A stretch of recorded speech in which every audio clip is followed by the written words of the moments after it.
Welcome everybody to the Streakers Island podcast. It is I, Jacob Moore, the self-proclaimed sports analyst, and we have an absolutely full pack of talent on the show today. We have Mr. Lane Dashing Dashco.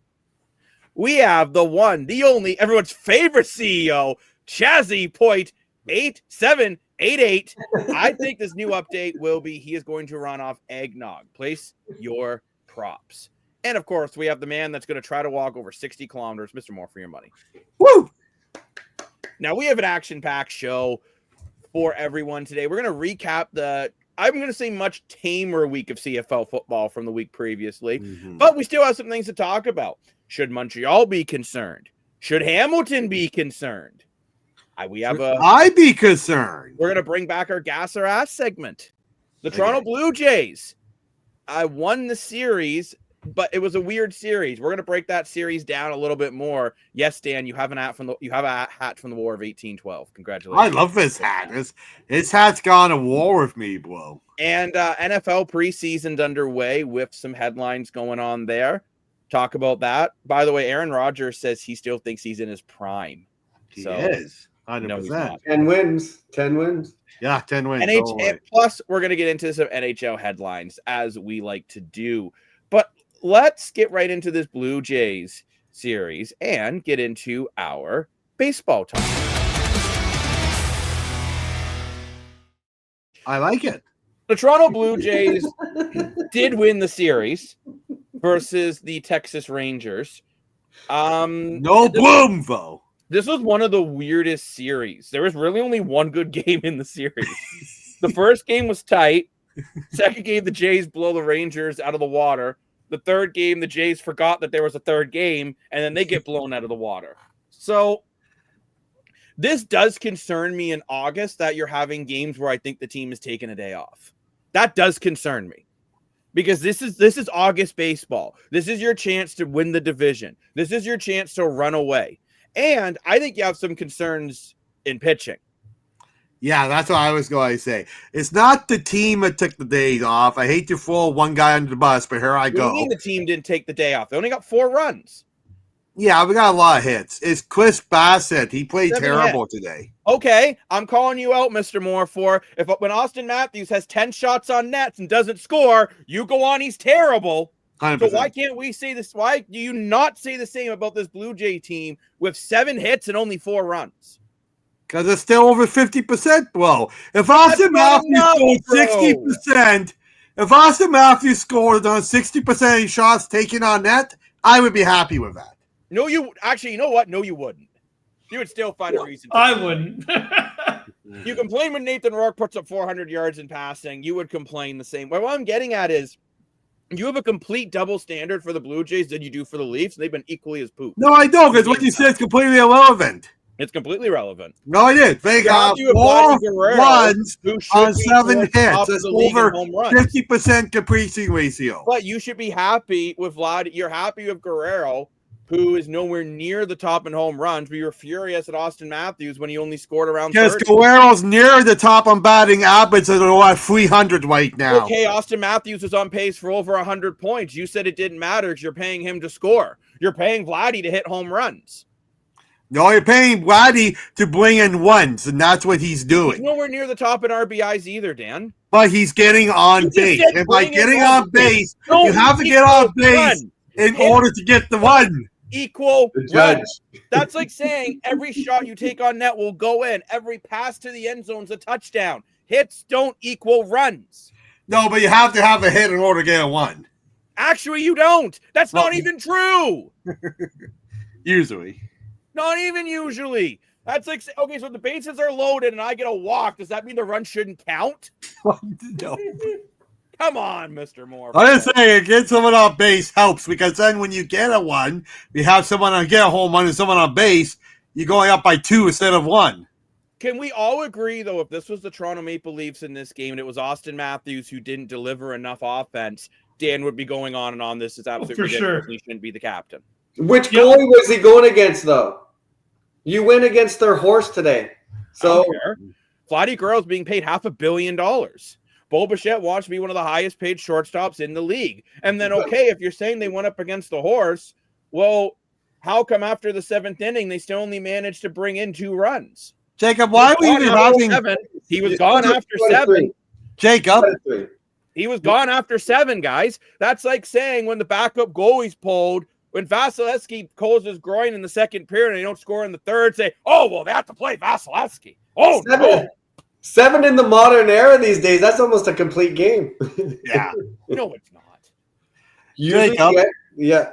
They're not going strong anymore. You guys are missing. Percentage of starting pitchers is long gone. You're saying the Jays did well considering they faced the best pitcher. You didn't win, so they didn't do well. But you can't be disappointed in the series taking 2 out of 3. I could be disappointed with a hat. That's what I was going to say. That's the difference, Jacob. For Jays did something the Leafs cannot do, and that's win the series. The Jays won a series. The Blue Jays won a meaningful playoff series. The Leafs have won more recently in the playoffs than the Jays. You know I'm right, bro. You know I'm right. We've won plenty regular season series. When was the last time the Toronto Blue Jays won a playoff series? Yeah, okay. Well, we haven't got there yet. We haven't got there yet, bro. I'm waiting. This year. Well, according to you, it's not even the standard for them to win a series. You have such low expectations for a team that you think is going to get 98 wins. It's comical. Because the team was under 500 last year and did nothing. So this is a huge improvement over last year. I don't care about last year. The Argos were Grey Cup champions last year. Now they're terrible. Like, who cares about last year? All that aside, I think the Jays are fine because they won the series. I just don't like that. You look in August, they've had a lot of games already in August where they just haven't shown up. Let's just be honest. This was Barreros' fault. No, sorry. I said Chris Bassett there. He wasn't even playing today. But this is Barreros' fault. But Dan, I'm saying in the last 2 series, I know it's not like him at all. He's usually a great pitcher. But today, I was at the game. He played Dredville today. And then we went through how many pitchers today? That's what I'm more concerned about. We went through I don't know, 6 pitchers and gave up 10 runs. I'm concerned about that. I'm still concerned then the last 2 series, there's been 2 games you haven't shown up. That's a concern. It's August. But it's the pitching that didn't show up. Dan, 4 runs is not enough. I understand. You can have great pitching and lose a game 5-4. We've seen that recently, if anything. So, no, you can't keep continuing to blame one player for a lackluster team effort. I just did. This was a lackluster team effort.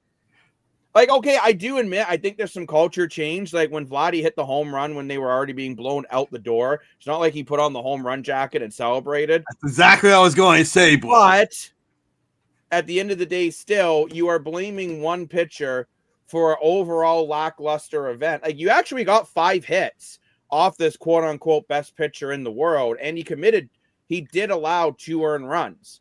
The problem is, once you got by him, and he's supposed to be the greatest pitcher, so you think once you get by him, okay, you've been lighting up this bullpen the last game, you'll light them up again, and then you still only manage 2 runs. That's the issue. And when I'm saying this right off the hop, Barrios did not play well. I do agree with you on that. But what I'm saying is you need your team to show up a little bit more to still give you a chance. And the Blue Jays did not show up enough to give them a chance. Yeah, I can see that. Yeah. You did not get enough from the bats whatsoever. When you have some of your best hitters, Straw, okay, he was a pinch hitter and he still and he went 1 for 2. Jimenez, not being awful, he can't hit to save his life. No. Nathan Lucas went 0 for 4. Kirk went 1 for 4. Varsho went. His one was a home run. Bichette went 2 for 3. So Bichette had a decent game. Guerrero 2 for 4, decent game. Schneider, pinch hitter, didn't do anything. Badger 0 for 3. George Springer, I'm going to give him a break because he did get a home run and it's only a 2nd game back. But you did not get enough out of your lineup there. When you're thinking, oh, they got 7 hits, but then you actually go and look, you basically got over half of your hits from 2 guys. So this is a lackluster effort. You cannot solely blame the pitcher, who I agree was off.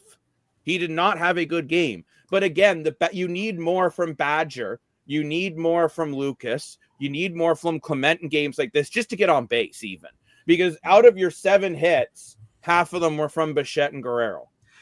Well, I was going to say, it was very sad in a way because this was the biggest crowd I ever seen at a Jays game, just under 43,000 people. So I love how every time the Jays say it's a sellout, yet somehow it's a different number every game, by the way. Well, because there's a reason. Sell, 41,000. Now it's a sell with 43,000. There's a reason for that. What is are they selling toilet seats now for $80 a ticket? No. The reason is because of the renovations with the Sky Dome. There's a lot more standing room. But standing space is available, therefore it's not sold out. Under fire code, you're only allowed to have so many people in that building. Well, so technically, have 50,000 in that building. It's not a sellout. It is for a baseball game. No, it's not. Yeah, it is. If because there you are have 50,000 people available, it is not a sellout. You can have 50,000 people in the building for a concert because the concert takes up less room for the baseball diamond. For baseball diamond, there are less seats available.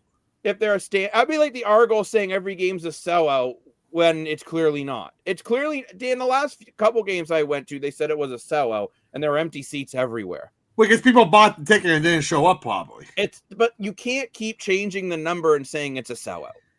I get it's a marketing ploy. I understand that. It's so you can justify charging $160 to need binoculars to watch the game.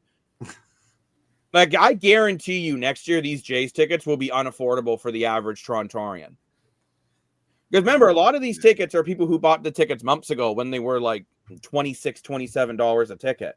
If next year they're $80 a ticket, which that's not I can obscene. See it. I'll tell you one thing. If it's $80 a ticket, I probably won't go to a game next year. Wow. But speaking of that, we were chatting as well. And before we get into the next game, I think we've kind of beat the horse towards, whatever, towards dry, however the saying goes. I don't even make any sense, but whatever. About the Jays game here and kind of what went wrong, even though Dan thinks it's fine. If it was the Leafs, he would be throwing things. Lane would be burning his Mitch Marner jersey, and Chazzy would be making the popcorn. But when it's the Blue Jays, it doesn't matter. It's all good. I don't know why we give the Jays so much more runway than any other. Again, I give the Argos more runway because they've won 2 Grey Cups in 7 years. It's like the reason why Lane doesn't give the Ticats any runway. Because haven't won since 99. Jays haven't won since 93. I don't understand the runway on this team.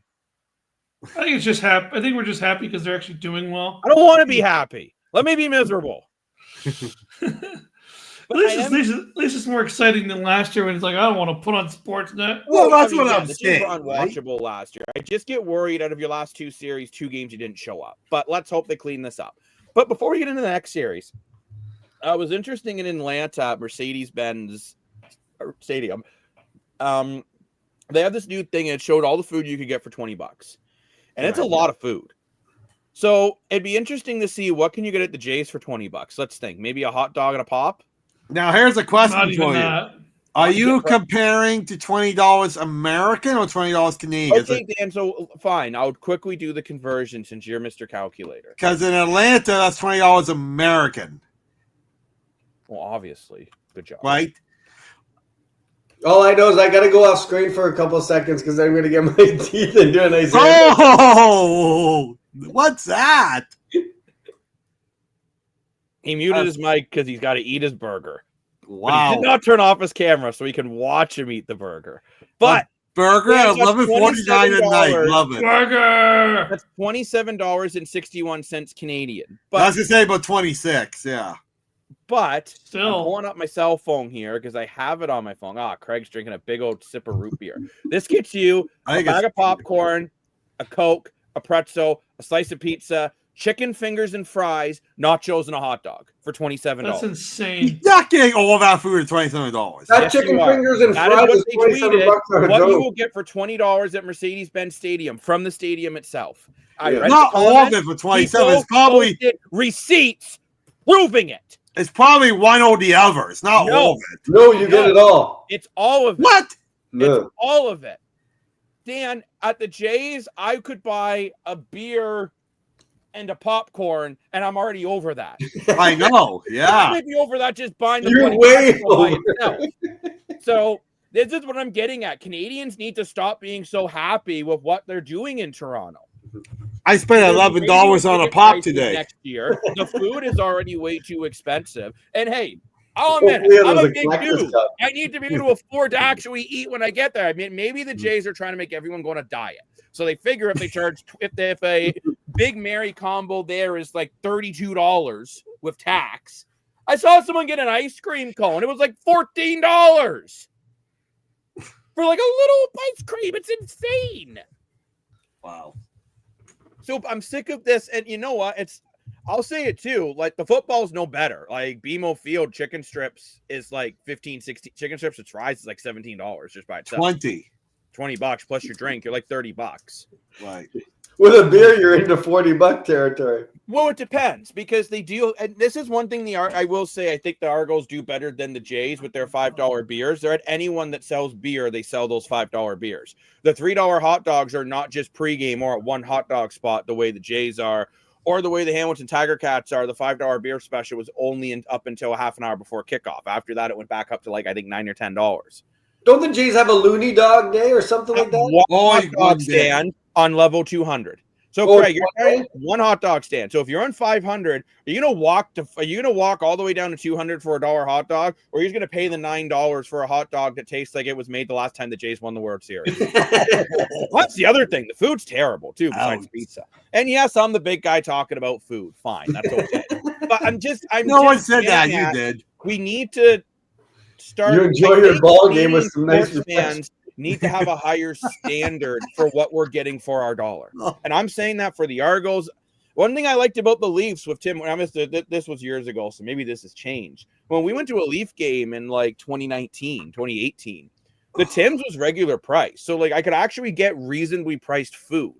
I think it still is. I do like how they have the jumbo beers. You don't have to go back as often. Yeah, exactly. Yeah, well, you kind of do though, because unless you chug it, the only good thing about the Blue Jays is $30 there. What do you say, Lane? The only good thing about the Blue Jays is at least they give you a free fillable pop. It is expensive. Okay, I do agree with that. The Argos get free refill? More for it?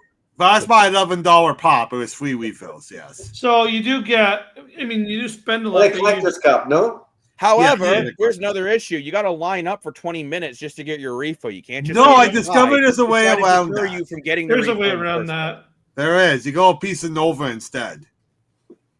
You can go to the side and ask them for the refill. They will do it. I tried. They wouldn't. They said no. Go to the line. That's what they told me. What? Yep. What?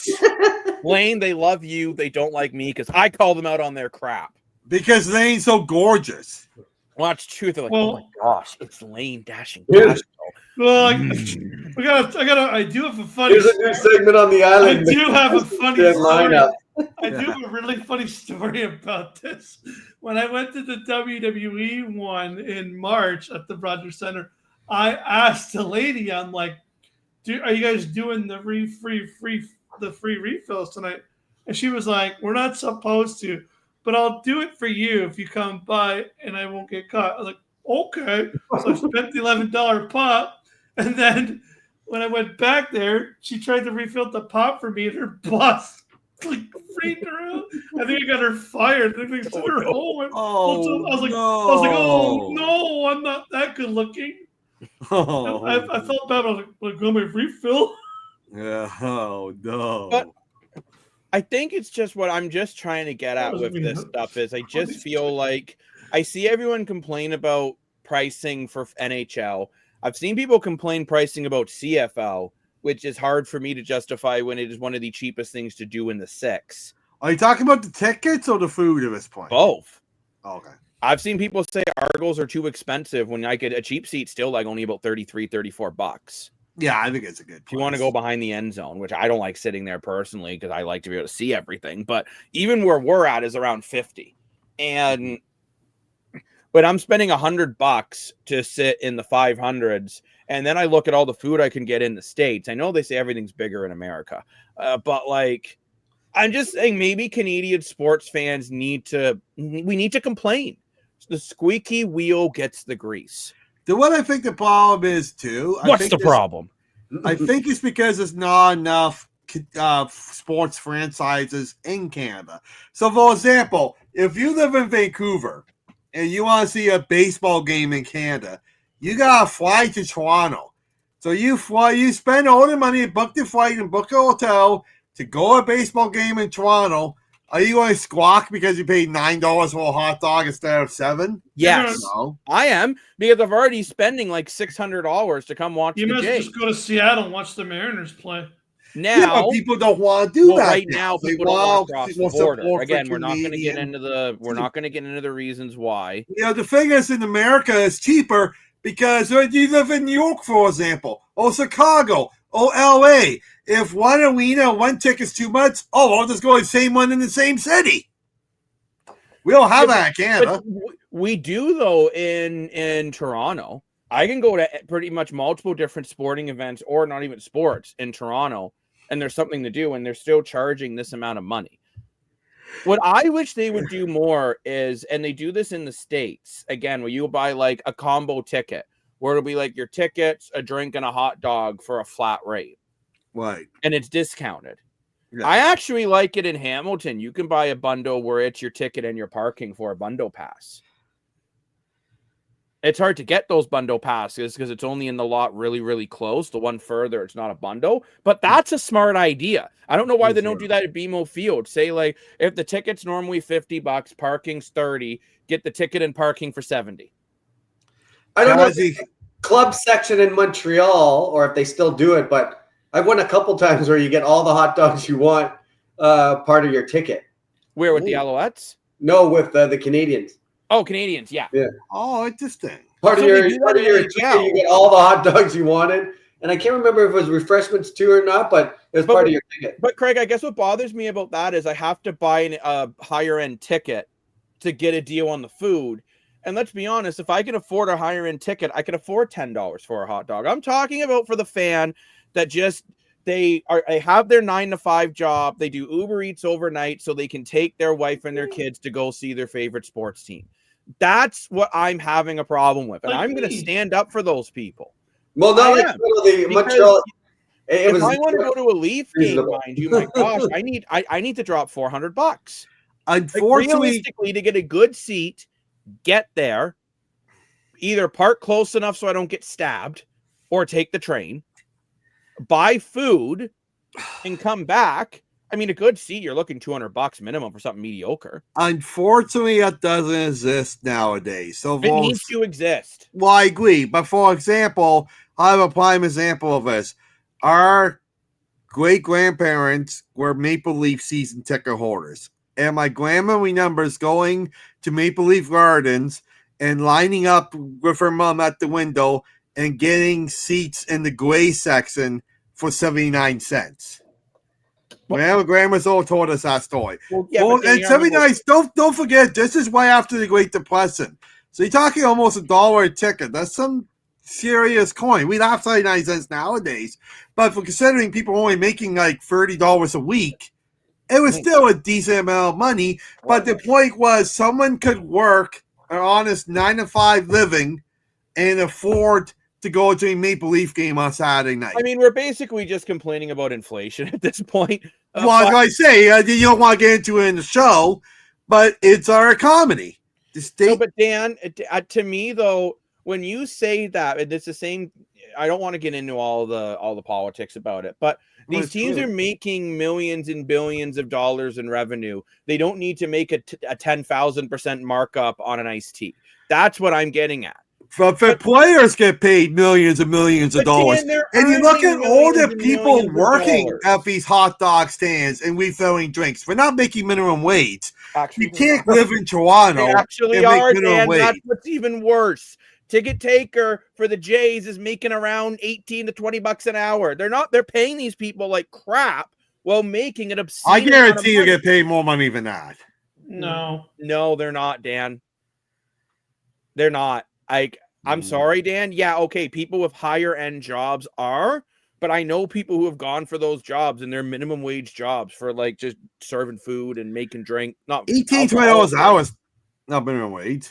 It's minimum wage is $17 an hour. Down the road, I think they're unionized, so they definitely get paid higher than that. Yeah, that's my point. We are going to see all these staff unionized, yeah. But all I'm getting at is for the Jays, that's just why it makes me even more infuriated when a team just doesn't show up. Because you spend so, like, Lane, you were frustrated when we went to the Ticats game a couple weeks ago and they lost. But I can't say the Ticats didn't show up. True. It was a close game, went to overtime. It was a mistake, not laziness, that cost them the game. There's a difference. The Jays did not show up. That's the difference. And you know what? I am the exact same way when the Leafs don't show up. I go on the same ranch when the Argonauts don't show up. I go on these. I am a strong believer of no double standards, which is why, and I'm sorry more for, I'm going to call you out when you have a double standard for the Blue Jays versus every other sport. Yeah, but the Jays did show up today, but they didn't lose 10-0. Yes, Dan, they losing 10-4 and half of your hits coming from two players, your starting pitcher playing like Dio double dog poop. The team didn't show up. Okay, if they lost 10-0, I would agree with you, but it wasn't the case. And when they scored their runs, it was garbage innings and no one even cared anymore. They did not show up. No, they got some ones that Kirk had his home run at the beginning of the game. Kirk had a home run, it was 2-1. Vladdy's home run, the game was over, and Springer's home run. Varsol made some really nice defensive plays all game. Dan, most of the team didn't show up. You can argue with me all you want, but being blown out like that, 10-4 is a blowout. You didn't show up. Okay. And again, if people are saving up money and all this to go there, the least these athletes can do, and I'm going to screw it. The least these entertainers can do. They're paid as entertainers, not as athletes. The most they can do is show up and actually try. We're talking a sports podcast here. They're being paid as entertainers. If you want to interview athletes, you can't call them entertainers. I can do what I want. Dan, athletes are entertainers. Lane, how many times? Lane, you are a wrestling fan. Have you not heard them call themselves entertainers? 100%. I have heard William Nylander say his job is to entertain the crowd. Which, by the way, William Nylander was voted as most good-looking Leaf in Leaf history on Leafs Nation. I will hop on what Jacob's saying because I am actually going to agree with what Jacob's saying. I think, Jane, you're missing the point. You can lose. Losing is as much as I was heartbroken and mad, and I was mad, up and I cried a lot for the next 4 days. But they did at least try. They showed up. They put together the best game they could. The team looked like they actually cared.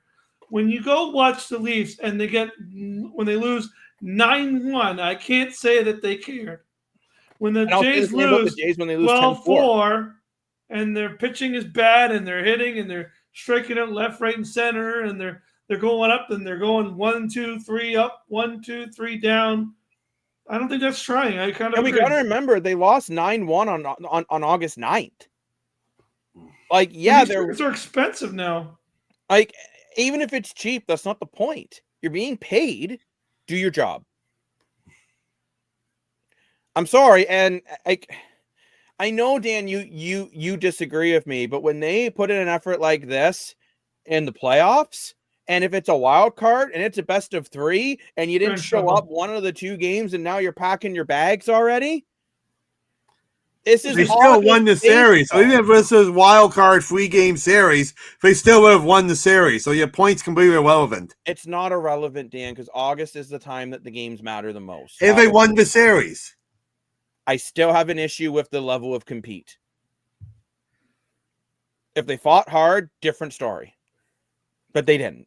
But they tried making a comeback. They were down 10, 8-2 in the 8th. They came back, got a couple people on base, got a couple home runs. Wow, they tried so hard. Because what you're saying isn't true. It is true. If this was the Leafs, and it was the Leafs who did this, you'd be going on that this is why this team will never win a Stanley Cup. This is why Austin Matthews shouldn't be the captain. But yet you love John Tavares, even though he just shrugs his shoulders and reads a book. You can't keep having the same double standard because the Jays haven't earned the benefit of the doubt. Until they do something in the playoffs, which again, maybe they will this year. Then if they do and this happens next year, I will give conversation the benefit of the doubt. It's why I give the Toronto Argonauts the benefit of the doubt. It's why Montreal Alouette fans give the Montreal Alouettes the benefit of the doubt. The Toronto Raptors, personally, the benefit of the doubt for me at the Raptors is running very thin at this point. You won 7 But it's years still ago. kind of there. But it's Yeah, still it's still kind of there, there yeah. because in Toronto, we're used to waiting 20, 30, 40, 50 years to win a championship with most of our teams. So 7 feels really close. It does, yeah. It's in our lifetime. Again, I agree with you, Dan. Overall, in the bigger picture, it's great they won the series. But in an even bigger picture, it's a problem when you look at the losses they've had in August. August 8th, 5-1. August 9th, 9-1. August 12th. Sorry, August 4th, 13th, 4-1. And then today, 10-4. It's just an issue. So they only lost like 4 games. But Dan, I'm saying the losses that they have, they're not competing. Oh, Jacob. Like, for example, I'm not upset when they lost. Let me go back to their last close loss. Well, 4-1's pretty close. Not cool. Like when they lost 3-2 to the Orioles, for example. As much as that series was a disaster, you felt compete was there. I'll even give you the 4-1. So 4-1 is relatively close. So But in these the other whole games month are of not. August, you're complaining because the 3 games got out of hand in the whole month. Dan, we're only halfway through the month. That's We're like a over quarter of halfway the through games now. have gotten out of hand. It's the 18th. Dan, that's like a third of your games have gotten out of hand in August. 3 games. 1, 2, 3, 4, 5, 6, 7, 8. So out of your last 8, 3 have been a disaster. That's pretty bad. That's bad, Dan. Okay. They got to clean this up. They have the Pirates next. Mm-hmm. Hopefully that's one. That's Yeah. And I got a feeling that Paul Skeens, I know he's been, well, we'll get into that, but if all of a sudden, let's say they win that series, but there's another game they lose 9-1, 8-2, 10-4. I'm sorry, there's going to be some concern. Mm-hmm. I can't help but feel concerned to a team that hasn't proved me to not be concerned. It's like I don't understand this benefit of the doubt with the New York Yankees either, with a lot of their fans. Yeah, they made it to the World Series last year, but then they got completely demolished. Exactly. Yeah. Like Craig's so upset about it, he just turned off his camera and went to eat his burger in tears. Like the Yankees, I would say the same level as the Maple Leafs. Because the Yankee is the pinnacle of baseball. The Maple Leafs is the pinnacle of hockey. All I'm getting at is when you're feeling this way about the Jays, remember this when the Leafs lose a game 6-1 and you say they don't. I just summed it up right there why it's different. The Blue Jays are not the pinnacle of baseball. Pinnacle of Canadian baseball. Yes, they are. Yeah, no. Yes, they are. The Maple Leafs is a pinnacle of hockey in the world. No, it's not. Yes, it is. No, it's not. Name any other franchise more important than the Leafs. You can't. New York Rangers. You full of crap. I'm not. You could argue the Montreal Canadiens are just as meaningful as the Toronto Maple Leafs. You could. You can laugh at me all you want, Dan. Canadians are the last Canadian team to win a Stanley Cup. Because of Wayne Gretzky cheating. Right now, give me a break. You lost that game still when you had a chance to win it still, and then you went and lost the next one. Now, mind you, that group cared, and they tried, and it was close. That's a different scenario. I don't know. Here's a good point. Were you happy when the Leafs lost to Florida? No, because I felt Greg, 2 out of the 7 games they didn't try, and 3 out of the last 8 the Jays haven't showed up. Compared to like when they lose to Boston, sometimes they start trying. But the problem is if the Jays do this in a best of 7, and then they lose a close one, they could be done. Yeah, I want to see 2 solid weeks of good baseball. I don't even so much care if they win or lose. Oh, they did that. They had a 12-game winning streak, bro. Or was it 15 games? 2 months ago. No one cares anymore. Yeah, that's what you want to see it. You always seen it. Why you're winning the division right now, and that's great. That's important. But this is August. The games matter more. I want to see 2 weeks. I'm not saying they have to win every game. You're missing the point. I want to see 2 weeks of good baseball. No blowout. Why you a 12-game winning streak doesn't count? Because that 12-game winning streak was months ago. I'm just saying. Even that 12-game winning streak, there was the odd game that they won, but it was a little dicey. Yeah. I want 12. I want 12, 2 weeks, roughly 12 games of competitive baseball. I don't even care if they go 6-6. if it's competitive, and I'm like, okay, this team's finding their groove, they're getting into emotion, they're starting to play well. If every basically 3 games you have a bad one and like a stinker, that's a problem. Because eventually we're not going to keep winning all these close games because this team wins a lot of close games. And I understand they do a lot of little things right, and that's how they win so many close games. But when the games are that close, you're one big hit away from Shohei Ohtani from being eliminated in the playoffs because you had a game where you didn't show up in a little 3-game span. You're talking about things that haven't even happened yet. Because, Dan, I don't have faith in a team that hasn't done it. Okay. I would have more faith in the team than during the Batista era if this was happening. Okay, let's stop being a Blue Jay fan and become a Yankee fan. That's not it. So you're saying I'm not a true fan because I expect better. No, that's not what I'm saying. That is what you just said. You told me I expect too much. Go be a Yankee fan. No, Dan, you know what? Screw you. Go be a Columbus Blue Jackets fan because you're too hard on Austin Matthews, and he's really sad about it. It's the exact same logic. Lane, you can no longer be a Leaf fan because you were mad at Mitch Marner. Congratulations, the New Jersey Devils are now your team. Good luck. At least we got a good goal. That's one of the. That take is so ass, it doesn't even deserve the gas or ass bump. That's how bad that take is. Okay. Terrible. Okay. You cannot be criticizing fans like myself who are passionate and just expect their team to show up. No, I hear what you're saying. I'm not criticizing you. I'm just. What do you mean you're not criticizing me? You've been trying to rip me a new butthole for the last 15 minutes. No, it's why I make a point. Yeah, your point is that I'm stubborn and I should be a Yankee fan. That's a terrible object. That's a terrible point. That's why I say. You know what? You know what, Dan? Not what I was trying to say. I'm not going to thank you. Okay. But look, at the end of the day, they won the series. So in the short term, it's good. They won the series. Yes. They're continuing to build a decent lead over the Red Sox for the division. I just want to see some better baseball over a longer span because I feel of late it's been either they're playing really well or they're playing terrible. Yeah. You can't argue me on that when you look at their last 8 games and 3 of them have been duds. Yeah, for sure.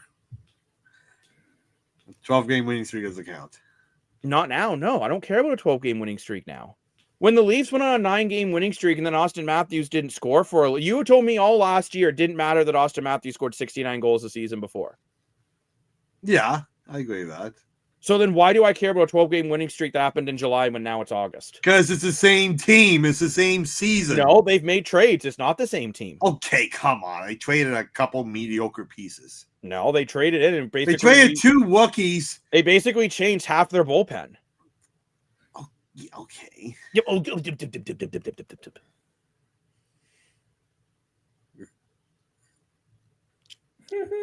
That's all I'm saying, Morpor. You can't have it both ways. You can't say it's terrible when the Leafs do it, but when the Jays do it, it's fine because they give you a refill of root beer. But I do want to move on, and I want to get... Unless Craig did have a CFL question. Quite a while ago, actually. I'm sorry, Craig. That was a good Well, I try to say quick out of the question. So what's your question, Craig? Oh, my CFL question. So the FIFA World Cup is coming to North America in 2026. And they have announced that the BC Lions fan base and the Toronto Argonauts fan base will have relocated games. And it sounds like there's going to be 3 relocated games affecting you guys. Any comments? Not happy. I don't think it's been handled very well. Apparently, the BC Lions are looking for a neutral site to play all their games that can't be played at their stadium, which should be called the Lions Den. Where the Argos are just shrugging their shoulders and we'll go to Hamilton, Winnipeg, and Saskatchewan. When I don't get in Toronto, when you have so many options. You have York University, you have Western University, you have Guelph University. Right off the hop, there's 3. As Dan pointed out, I don't know if it could be done with the renovation. Talk about this off camera. Maybe you do some games at Skydome and you market that Argos at the Dome. Maybe you get some fans coming back just to be able to see football. Oh, mind you, I thought football at the Dome was terrible. I think they missed a major opportunity not doing that because you look at the Argos. Go back to Varsity Stadium. Is that even still a thing? It is. Varsity Stadium is still a place. I understand you have to bring in a lot of terrible stands, but man, that would be a cool vibe to go watch an Argo game at Varsity Stadium. I'm sorry too, Argo fans are not going to be comfortable going to Hamilton to watch a game. I'm not being whatever. It's just a fact. And saying Winnipeg and Saskatchewan, well, I don't think most of us own a magic carpet that can get us out there. Yeah. So I'm not happy. I understand it, but I'm not thrilled. And I don't think the Argonauts as an organization, MLSC doesn't care. No, I blame all. You can't say they care about. Yeah, let me finish my sentence. I blame the CFL for this as a league. Like, the fact that CFL even suggested this is a joke. Complete joke. It shows that they don't care about the Toronto Argos, number one. And it shows, number two, is they have no clue what they're doing. There are so many options. You can do cool. We're missing so many market opportunities. You do, like Jacob said, Varsum Stadium, right? That could be a cool retro marketing way back, like, I would pay extra to see a game of Varsity Stadium. I didn't know it was a thing. Yeah, I would pay extra to see it. Or, here's a good idea. Why don't you do it? Why don't you take a play out of the NFL playbook and go play your games internationally? Go find a country that would love a football game. But if we can't put it in Toronto, let's go play a game in Mexico. Australia. Yeah, let's make a deal with Australia. Be like, hey, Australia, we're bringing Canadian football to you for a week. Let's go to Spain. Hey, Spain, we're gonna bring the BC Lions versus the Hamilton Tigers in the middle of Spain in July, and make it a deal. Give them some incentives to go to the games. Try to market your game globally so people go, oh, this is cool. Does the CFL have enough money to do that, folks? Great idea. By the way, yes, they do, Dan. The CFO could work out deals with a whole bunch of sponsor campaigns. Because I'm sick and tired of everyone saying the CFO can't make money. When I look at the TV deals alone, that's making millions. Number one. True. Number two, you could do Lane's suggestion. Or you can go and say, okay, we've been debating on expanding franchise, putting in a temp team to Nova Scotia in Eastern Canada, Quebec City, and let's just say London. Mm-hmm. So let's have the 3 games, one in Halifax, one in Laval, one in London, and let's see which one works. Which city supports it? Because Laval just built a stadium that holds 19,000 people. Right. So let's go for it. Let's put a game there. Let's see what it would do. This could be the perfect testing ground for the Canadian Football League. Same out west. Find some areas that you've been toying with the idea of putting in another team. Like Vancouver Island. Actually, that's where the BC Lions, if they're looking for a neutral site, just play your 3 games on Vancouver Island. It's such a cool vibe there. Yeah. Now, I will say the Argonauts have already said they will not be charging in the season tickets for those games that are out of town. I don't care. That doesn't do enough for me. Dan, you just let me finish. Well, let me finish. The BC Lions have not made any statements about that because of a quote-unquote neutral ground. But if you do a game on Victoria Island and someone doesn't drive and they don't want to take a Uber to a bus to a ferry to get there, and you're not going to give them a refund on their season ticket for that game, they're not going to be very happy. Right, yeah. Now, I'm curious, too, when Toronto's playing their game in Hamilton, will that be a game against Hamilton, or is it going to do Toronto versus Ottawa and Hamilton? Because that'd just be weird.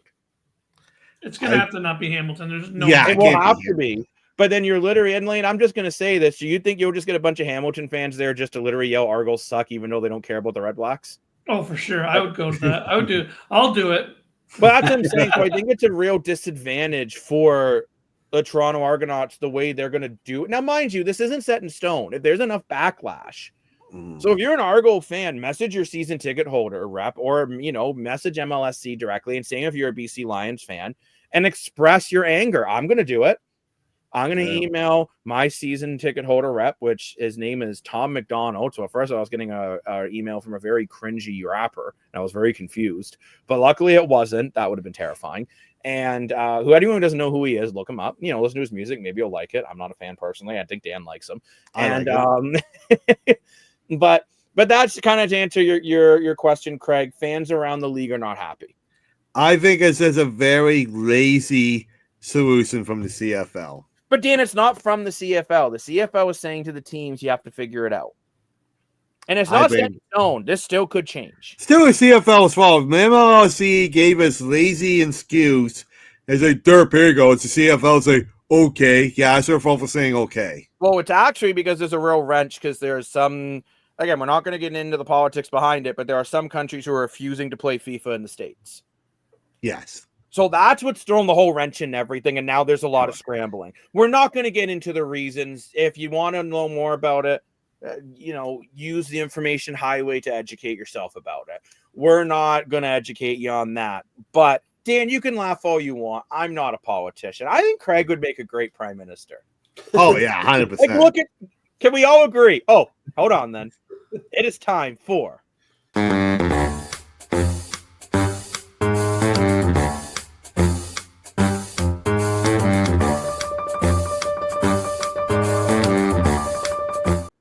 Gas their ass, Craig for prime minister. Gas. Gas. Let's go, baby. Woo! Let's go. Weisenfeld. Well, shades up. Tell them we're in campaign mode. That's right.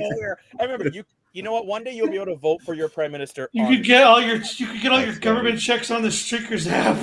That's right. Let's head back over to the baseball diamond before we head into the CFL, and we have time for our Streakers picks. Ooh. And we're looking at the first game for the Jays versus the Pirates. And let's be honest, this is where you need to see the Jays play 3 good games. Yeah. You should be able to sweep the Pirates, or at least win 2 out of 3 and play well in all 3. Okay. Lane, you can shrug your shoulders at me. The Pirates are not a good team. Well, they may not be a good team, but their first game I'm really worried about. I look at it, the Jays are a better team. They should be able to win even if going against a good pitcher. The Jays also have good pitchers, apparently. They didn't on Sunday night, but so let's get into our picks. Lane, are you actually going with the Pirates? For the first game, 100%. Paul Skeens. I know he's been struggling this year. I'm waiting for this guy to break out. He definitely had a better year last year. His strikeout rate is down this year, but he's still young. I still think this guy is one of the phenoms of the league. We're going to see a lot of 103 mile-an-hour fastballs. Wait for this guy to have a 10 strikeout game. I think he's going to have one against Jays. I'm going to take the Jays in this one because I think they need a bounce back from the lackluster. Even if they don't win, they better at least play well. But I do think they'll find a way to win. Mr. Morfor, can you stop eating your name and instead tell us who you think is going to win? My name's good, though. I love my name.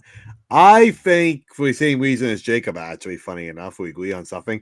I think the Jays are going to win because, yeah, they got to bounce back, but they also got to set people up like Jacob that this team is the real deal this year.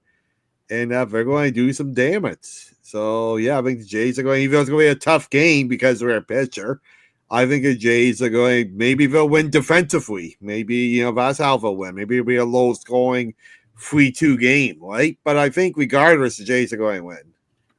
Mr. Chazzy, 7.88. What are you thinking? I agree with Lane that Skeens scares me, but I feel the Jays could steal this late. Won't be pretty. I'm expecting Gosman to have a better game as well. I was expecting God for a second.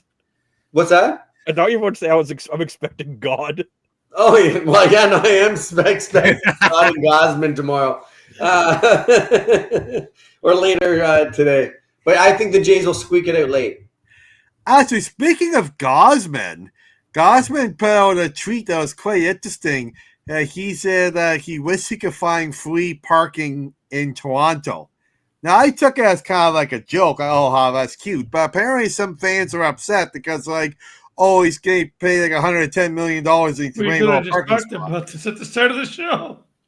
I mean, personally, we're not going to get into this now, but if you're making that much money, instead of crying about your parking, go help some people in need with the money instead. I thought it was a funny joke. Okay, that's cool. Let's get into the props for this here.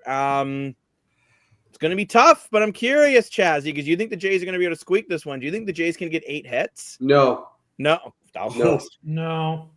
Lane is also saying no. Unless they do it late, like I said. I think Skeens will be on his game. Gosman will be on his game.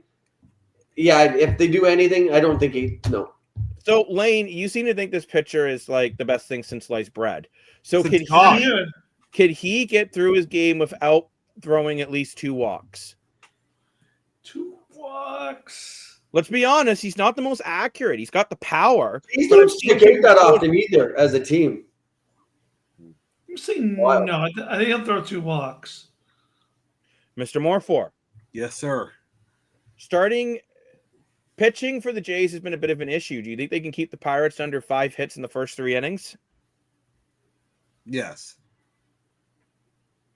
And last but not least, I am taking Vladdy Guerrero Jr. will not get 2 RBIs and no strikeouts.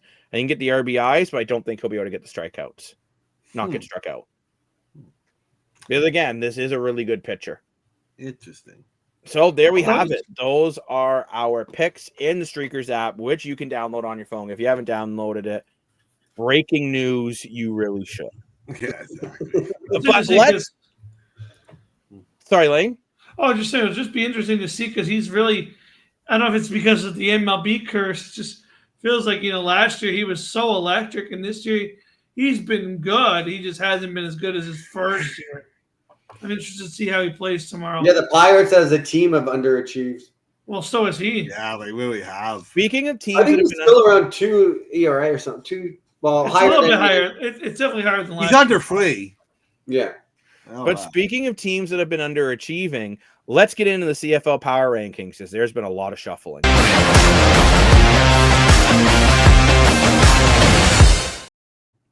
So when we go to our CFL Power Rankings, Saskatchewan Roughriders, 1. Yeah.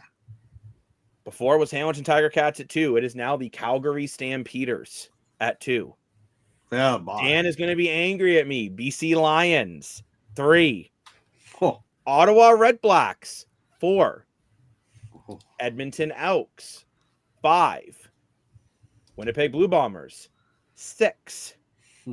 Hamilton Tiger Cats, 7. It's way too low. Montreal Alouettes, 8.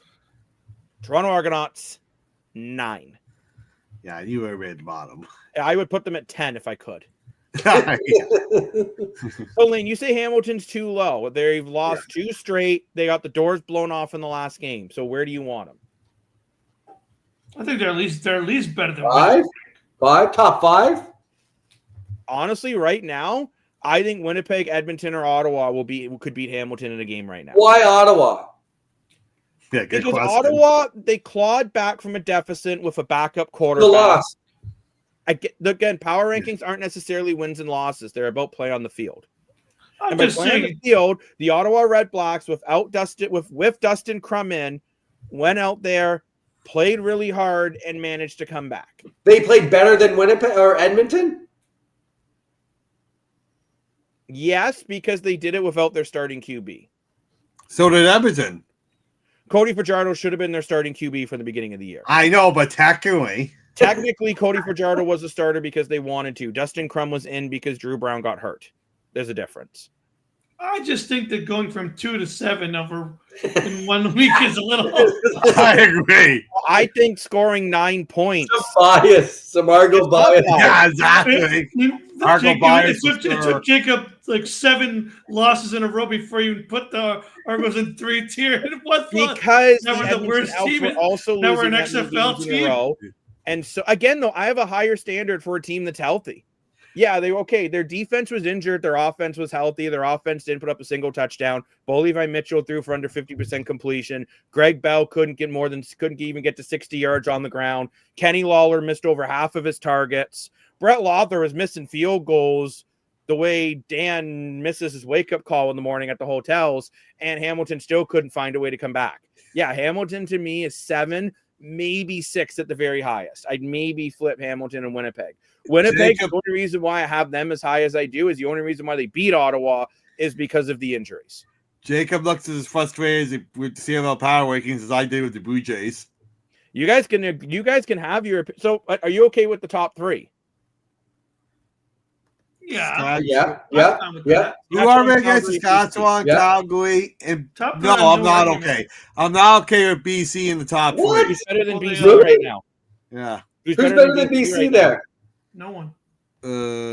Like, who's better besides of Calgary and Saskatchewan than BC? I don't know. Exactly, you're an idiot. No, That'll be Fink. Well, maybe not. BC's Hamilton. 1-2 straight, including beating Hamilton. See, I'd put Edmonton slightly under BC. Slight. You know what? Fair enough, Yeah. actually. I think I'm going to flip Edmonton and Ottawa. Why not put Winnipeg? Top 3. No, what are you No. talking about? No. Would you flip Winnipeg and Hamilton? I personally wouldn't. It's a way better record, in my opinion. Winnipeg's 1-2 straight. Yeah. Hamilton's lost 2 straight. Hamilton got embarrassed. Hamilton also Yeah, had overtime. they made me look like a clown. I had some faith in them. For you, Lane, they made me look like. What I don't understand is you told me you lost all faith in the Hamilton Tiger Cats, but now you're triggered because they're 7th. I just think it's a little low. I'm still mad at them. Just being mad at them being saying they're the next in our XFL team. But you got to remember, right? The power rankings are not the standings. They're how teams are playing currently over the last couple weeks span. Hey, And over the last couple weeks, the game against BC, I actually thought they played pretty well, even though they lost. most I weeks, played The game against Saskatchewan, and you had Hamilton going on, we're going to prove we're the best team in the league. Blah, blah, blah, blah, blah. By the way, I've seen other power rankings ranking Hamilton 9th. So I'm being a little generous compared to some other people. I've seen 9? 4 and 9. Wow. I'm considering that I put Ottawa too high now that I'm looking at it again. You guys are convincing me to potentially change these around. So when I put the graphic up later in the week, I think I will be moving Ottawa down to 6, Edmonton 5, and then maybe Hamilton around 6 or 5. Usually, Jacob, when the CFL Power Rankings come on, we all agree here with you and sit here and look pretty. But this is the good thing about this time in the season, right? This Because week now we're the like, games matter. no, We you see got more one. football. No, but I'll be honest. You know what I'm mad? What I'm more mad about, to be honest, more than anything, is I remember we sat here for 4 weeks. Well, Ryan did when he was like, "This team sucks," and you were like, "Well, they're the 6th best team. They're the 6th because we're the Argos and we got our great cup rings." Oh, look at me! We got our great cup ring, and Ryan did, and now because we lost 2 games, you're like, they belong in the XFL. So you can take your Did not say they belong in the XFL. I never said that. Because I like to eat it raw, and even though You they're broke sucking, I think Lane, they're bud. He's to go to the mad. XFL, and I think he's worse than Mitch Marner. I still don't think we're an XFL team, even though we played bad 2 weeks. And it took you 4 weeks to put the Argos in there. You Mitch Marner Lane. Lane, when was the last time this year that Argos lost 29-9? I don't care. It took you 4 I weeks. do care. I care about competing. Oh boy. I'm Here going we to go. say there with the Tie Cats. I said about gloves the Jays. are They didn't off. show up. When you don't show up, you go down to the bottom. You look at the Argos with multiple injuries, no starting QB, no running back. But they've been closer games, Lane. And I still have Hamilton ahead of Toronto. I've had Hamilton ahead of Toronto all bloody year, as much as it's pained me. I've done it. The only reason why I had Hamilton at 2nd after last week. Didn't you complain about the other fans yelling about Nick Arbuckle not being good enough? Nick Arbuckle put up almost 400 yards last week. Bo Levi Mitchell barely hit 200. I'm just saying. That's not the same, Lane. Yeah, if we look at the standings, sure, Hamilton's towards top of the East because luckily for them, Montreal's forgot how to play football. But again, Montreal's done it with they're down to their 4th string quarterback, and I mean we'll get into that a little bit later. But yeah, okay, Lane, fine. Maybe I could put Hamilton to 5th at the highest, at the very I'm high. fine with there. I didn't say that. I'd say 5. Yep. Yeah, I 5 never said. makes more sense. I never argued they're first tier. They're not first tier. But I just don't think they're like. well, right 9th. now, tier 1 is literally just Saskatchewan until Calgary, until we get the game next week. Yeah, Saskatchewan's only lost 1 Now, game. if they all lose year. again, okay, if I'll give you credit. They lose again, you can put them in 9th. I don't give a crap.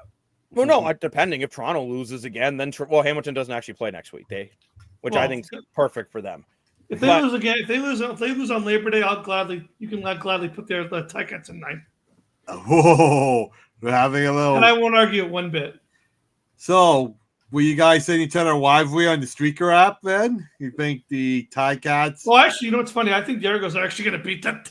I think the Argos actually will win on the Labor Day because I know it's a little bit of an early prediction. I hate to say because I'm an Argo fan, but historically, Argos do not do well on Labor Day. Yeah, but we're getting to a point now where it's like, how many times can you lose to the same team?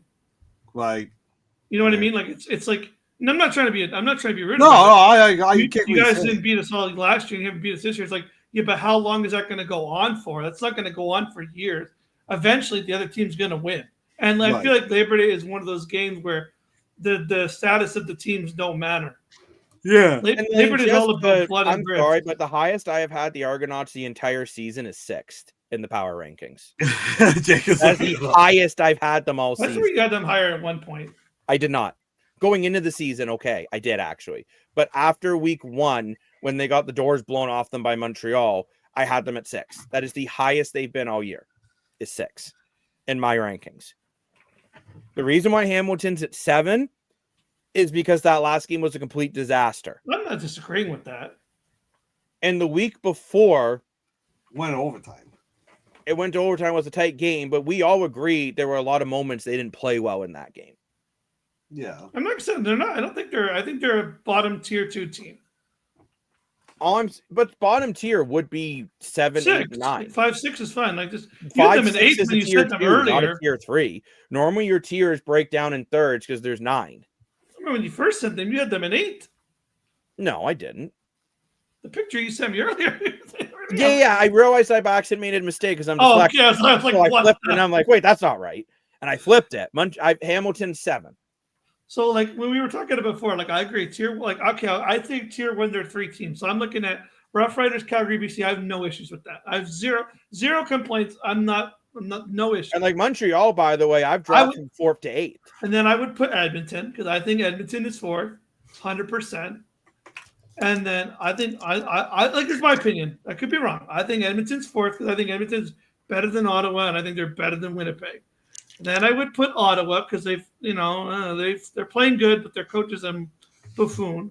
Yeah. And then I would put Winnipeg.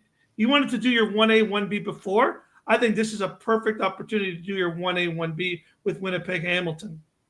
I think that's a comparable. Okay. Yeah. You could put your 6A, 6B. Winnipeg didn't get the doors blown off them. But they've been blown up before, and they've come back. I'm just saying, my opinion. If you want to put 1A, 1B with them. Hamilton before. I put Hamilton and Winnipeg in a similar at least right now. I have them at 6th and 7th. Yeah, so 6A, 6B. Sure, that's fine. I'm okay with that. The thing we can agree with you, Jacob, is the top and the bottom. Unfortunately, the Argos are the worst team in the league. Saskatchewan is by far the best team. I'm not saying I want Hamilton at 4. I don't want that. I think Edmonton's better than Hamilton.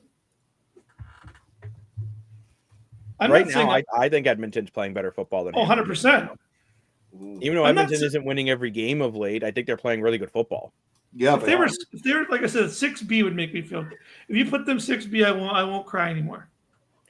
You know what? Yeah, I agree. If Winnipeg and Hamilton are pretty comparable. I would take a 6B. I think we can agree on 6A and 6B. I think that's fair. Shake hands. I think that's fair as well. River. Thank you, sir. Good job. Fully politics are that easy. Oh, God, really. But now I have our next segment of Gas or Ass.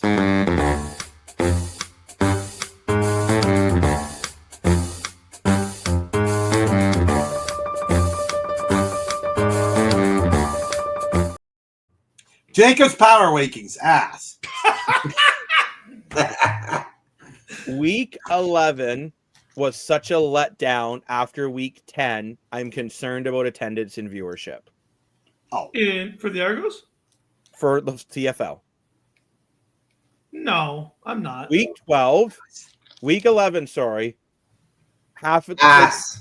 Two out of the 4 games were terrible. Ass. We had the best ratings in regular season in a long time after week 10. Week 11, Thursday game, great. Friday game, great. Saturday's games, poop. Montreal, BC was hardly watchable at one point. Okay, but Jacob, in fairness, is like, here's the thing that it's hard because the week before was so crazy. Well, that's right? my issue, right? It's my worry that now if you got people who were casual watchers, like, okay, you know what, maybe this is a pretty good league, I'm going to give it another go, and then they watched Saskatchewan versus Hamilton, and watching Hamilton just kick a couple field goals, and that's basically the game. Okay, Saskatchewan played pretty well, but I don't know. I could look at just like you're never gonna get that same feeling again right away, right? Like you came off such a exciting feeling as a CFL fan, right? Like as that week, you were so excited. You were like, "Wow, this was great! Everything was last minute comebacks, last play wins. This is exciting. This is amazing. Another thing, we've never really seen that in the CFL. So we were all like, whoa, what is this? This is crazy. There was no way we were ever going to match that energy the next week. That's impossible to have. So, of course, this week feels like a bit of a letdown. Of course it was. There was no way in. It's like going up a roller coaster. You go up the first hill, you go down, you're like, even the second hill, even if it's as little as high, you're not going to feel that adrenaline that first hill when you're at the top of the Leviathan. You're like, ah, my God, we're going crazy. Like, no. Once you go down that first drop, you're not feeling that same drop again. Right. I'm just saying, like, of course this week was bad. I think you can bounce back. There's some exciting matchups. If you're turning off the TV because of 1 week, then you're clearly not a football fan. You should clearly go back to being in the bowling league or picking up your gardening because fall's coming around. You're clearly not a football fan if you're giving up on the league after 1 week. So I'm going to say it's just tough though, because in the NFL, right, if there's a really bad game on, you can just flick on to another one. You can't do that in the CFL. And actually, I disagree with you a little bit, Lane, in the sense when you say the way last week wasn't CFL football. That is CFL football. No, high energy, tight scoring, down the last 3 minutes. This is the closest league out of any professional football league. But I do agree with you. We weren't going to get nearly as good of a week. I just hope if you had a casual fan getting really amped, because remember, we saw TV ratings at an all-time high for the last 2 weeks. And then the two games on Saturday this week, both of them were complete snore fests. Sorry, Dan. Oh, no problem. I say ass because, one, I agree with Lane. And two, I say ass because the games on Thursday and Friday were good and the games on Saturday were bad. If all the games for the whole week were like all the games on Saturday, I might agree with you, Jacob. My point is, by the way, I never actually gave my take, and my take is actually ass. I'm shocking everyone. The reason why I brought this up is because I've seen this all over social media. Really? Yes, I have. Oh, that's crazy though. Like I just said, I think it's ass as well because you know what? You're going to get the odd dud of a game, and I think people are hitting the panic button too quickly. I think the Canadian Football League is a bigger market than people realize. Joe, here's one for Chaz. Yeah, all these CFL fans, Maple Leaf fans in the summer, or what? What's that, sorry? Are they all Maple Leaf fans in the summer, or what? Like, they're hitting panic button over one bad day. Yeah. But, we did see some good games in that week. And I do want to speak on, I really feel Edmonton kept their season alive, winning that game against Toronto. Yep. I will say, I do legitimately think the officiating was very one-sided in that matchup, which caused some issues. But at the end of the day, Toronto didn't. The league doesn't like Toronto. Damn, that's not the reason. They gave them stupid cities to enough play of this crap. Toronto, the officiating wasn't great, but at the same time, Toronto, at the end of the day, their special teams lost them another game. Which I did notice that they did take some of the player props off the betting sites, and they were only allowing some of the score props in the CFL this weekend. I don't know if that's been for a while or just this weekend, but what site was that on though? Because I know was that on FanDuel too? I think I read the article is on Bet365 maybe. Okay, because I know on FanDuel you can still do the props. But remember, on Streakers with your pro membership, you can just make your own props. And then but we were talking about this because it comes back to, I don't know, Montreal's ship has sailed the wrong way since bringing Sean Lennon back in. So, right. Well, and it is a legitimate concern of like if the officiating's now sort of like, I don't know, questionable. Like, it's got to be crossing your mind. Montreal's biggest concern is that they don't have a quarterback. That's Montreal's biggest concern. Like, yeah, but your defense didn't play all that well either. They did for the first half. I remember the first half, BC only put up 16 points in the first half. But the problem is with Nathan Rourke, once he gets going, he's damn near unstoppable. Once he gets on a roll, it sometimes takes him a bit. And Dan looks absolutely stunned by me saying that. He's just Nathan Rourke. He's going to have like a rage. Mr. Here. Clipboard?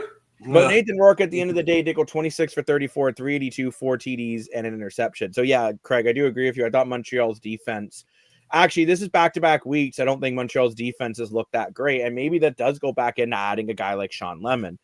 Right. Maybe it just hasn't clicked, right? Sean Lemon – oh, yeah, Craig, you weren't here for the live stream when we talked about Sean Lemon getting fined for a illegal celebration. Oh, okay. What was this? He ran on all fours, went over to the opposing team's like logo and did the dog urination thing on it after a sack. Oh, okay. And that is a fine because you're not allowed to. Yeah, I was very confused as well. Okay. So, and it will be interesting. We will keep our eye on those props in the CFL and see what's going on there. I think that is interesting. But if you're in Montreal right now, like I hate to say it, Toronto, I think their season's done. That doesn't mean I'm not going to stop watching. I'm still going to go to their games. I'm still going to support. I'm still going to cheer and hoping that they can prove me wrong and that they can find a way. But I think their season's done. Montreal, I'm very, very concerned. You are 1-5 without Davis Alexander. Yeah. And now Caleb Evans is injured. You did just sign Cameron Dukes. So do you guys think we may see Dukes? The issue is the game's Thursday, so that's a short week. Well, you called me crazy when I said it, Jacob. But I think, how much y'all lost, I get it. But I think that Morgan was flown into his very first CFL game off injury and got over 100 yards and didn't go. I think he's worth... I think he earned a right to have a start. I don't think you have when you're in dire need of a win. I think you got to go to the guy that gives you the best chance of winning. But you say yourself, Cameron Dukes has a short week. Right? I still think he's your best chance of winning because the guy's over 500 as a CFL starter. Oh, I like Cameron Dukes. Cameron Dukes is by far, I'll be honest, I don't know why they just didn't cut McLeod Buffalo-Thompson and sign Cameron Dukes weeks ago. Yeah. Like, you look at Montreal, they have been playing, let's be honest, they've not been playing well. They never mind 3 phases of football, they're 0 for 3 right now because even Motos Diaz missed a chip shot in that game. Yeah, that was crazy. So you're desperate for a win. Cameron Dukes, I do believe, gives you the best ability to win a game. Again, against Winnipeg, who he statistically played very well against Winnipeg. He did, yep. I think that's your best shot. Some Toronto fans feel the Argos never should have cut Cameron Dukes and they'd be better with him than Arbuckle. I'm not one of those fans. No. When I look at Nick Arbuckle on pace for 5,600 yards and 30 touchdowns, I don't think he's the problem in Toronto. No. And that's the thing. Can you imagine if Montreal had Nick Arbuckle as their backup? They'd be Do you think it's fair to say if they had a decent quarterback, they'd be chasing Hamilton for first in the East? Probably. Oh, 100%. Yeah. Maybe. Right? So I can't disagree with that. Let's be honest, the East is not playing well right now. I don't think your best playing team in the East right now is probably Ottawa. Yeah. And they're only playing okay. Right? So getting into that Ottawa game too a little bit. Are you guys, I know, Lane, you have no confidence in Bob Dice. No. Is it the team's due good. with that decision that kind of gave Winnipeg a chance to kick the field goal to win it? Or is it more just that amplified by multiple bad decisions you feel he's made over the last season? Pretty, yeah, that's what it is for me. It's like it just feels like every time I'm watching Ottawa play, it feels like this team actually has so much talent. It feels like they have the ability to pull up big wins. Their it feels offense like is incredible. Their offense is incredible. I don't even think their defense is that bad. You know, there's so many games where they're in it to win it. They're like, you know, we talked about earlier here on the podcast about fighting, right? And it feels like Ottawa fights. You know, that's a team that fights. They don't give up. Right. You want to talk about a team that doesn't fight and doesn't give up. Ottawa's one of those teams, right? All season long, you know, even against those Hamilton teams, those Hamilton games, they never gave up. Even these few games here, they never gave up. But it's just these decisions they make every once in a while that Bob Dice, I'm like, bro, what are you doing? It's just been like, oh, it throws a game here and it throws a game here and he throws 7 points here because of this decision. And then, here you are, you just made this crazy comeback. You got all the momentum in the world, and then now you're giving the Winnipeg Blue Bombers all this time and day. You didn't even get a first down when you just needed to get the ball just to get the game into overtime to secure a win here. Like, just poor management all around. Like, man, this is bad. I do agree with you in a lot of ways. I think Bob Dice will get the whole season. And if they don't find a way to make the playoffs and don't wake up more than when we record at 12:51 in the morning. I am awake. Oh, Dan, you're sitting there like. Yeah, because I'm taking it all in. I'm listening. He's holding them back 100%. Not Dan. Bob Dice is. No, Dan Moore is holding back the auto. No, I'm kidding. Bob Dice is, yeah. I think, though, he'll get to the end of the season. I don't see them getting rid of him mid-season because I don't know who they bring in. I think they'd want a full offseason to find someone, or maybe they go to Rick Campbell, their special teams coordinator, who was the head coach of the BC Lions. He's a good coach. How about Glenn Campbell? No. But, in the other games this week, we had Hamilton, who the reason why I put them so low in the power rankings and made Lane very upset, but then we hugged it out, is Saskatchewan blowing them out of the water in a game that I felt Hamilton could have easily pulled away early. I think there was some we talk about coaching decisions. Again, you see Bo Levi Mitchell and Scott Milanovic arguing about not going for it on 3rd and 2. That's what I was going to say. They kicked 2 field goals. Trevor Harris remembers that he knows how to play football and then lights you up for 307 yards, 3 TDs, and only 1 pick, going 21 for 27 and continuing his 70% or better completion ratings in now 12 straight games. When you play the Roughriders and you're going against a juggernaut, you can't kick field goals if you're Hamilton. Where I think Hamilton, I think it's fair to say they have the best offense in the CFL, and if they played 100 games in 99 games. This was the one-off night for them. Yeah, the defense is a concern. Honestly, I would disagree. I don't know. I know, I do think they sound like a 6B, but I am definitely concerned because, like I said, they've been skimming by. There's a lot of games they could have lost, right? Mm-hmm. There's so many games, you can't win a season. You can't win a Grey Cup. You're going to be stuck in 1999 for another 1,999 years. If your goal is to try to win the game in the last 4 seconds and then go, is there any doubt? Well, yeah. You try to win the game in the last 3 seconds every flipping week. If you remember when Bo Levi Mitchell yelled, is there any doubt? I said, I think this could be the down spin to their season, because every team saw that and they're like, yeah, there's a lot of doubts, because Hamilton was shut out for 2 out of the 4 quarters. And even in the 4th quarter, they got 1 field goal. Right. Like, I wonder, this is going to sound absolutely insane, but we know Milanovic has never been the biggest Bo Levi Mitchell fan. If Mitchell has another off game, could you see halfway through Taylor Powell getting in there? 100%. Milanovic seems to like Taylor Powell. He's more his style quarterback of taking what's there and not trying to force the deep ball. It would be crazy because Mitchell right now, I still think is the front runner for MLP. And I don't think he is now. I still think he is. I think because it's he's still statistically the best quarter. Maybe Trevor Harris.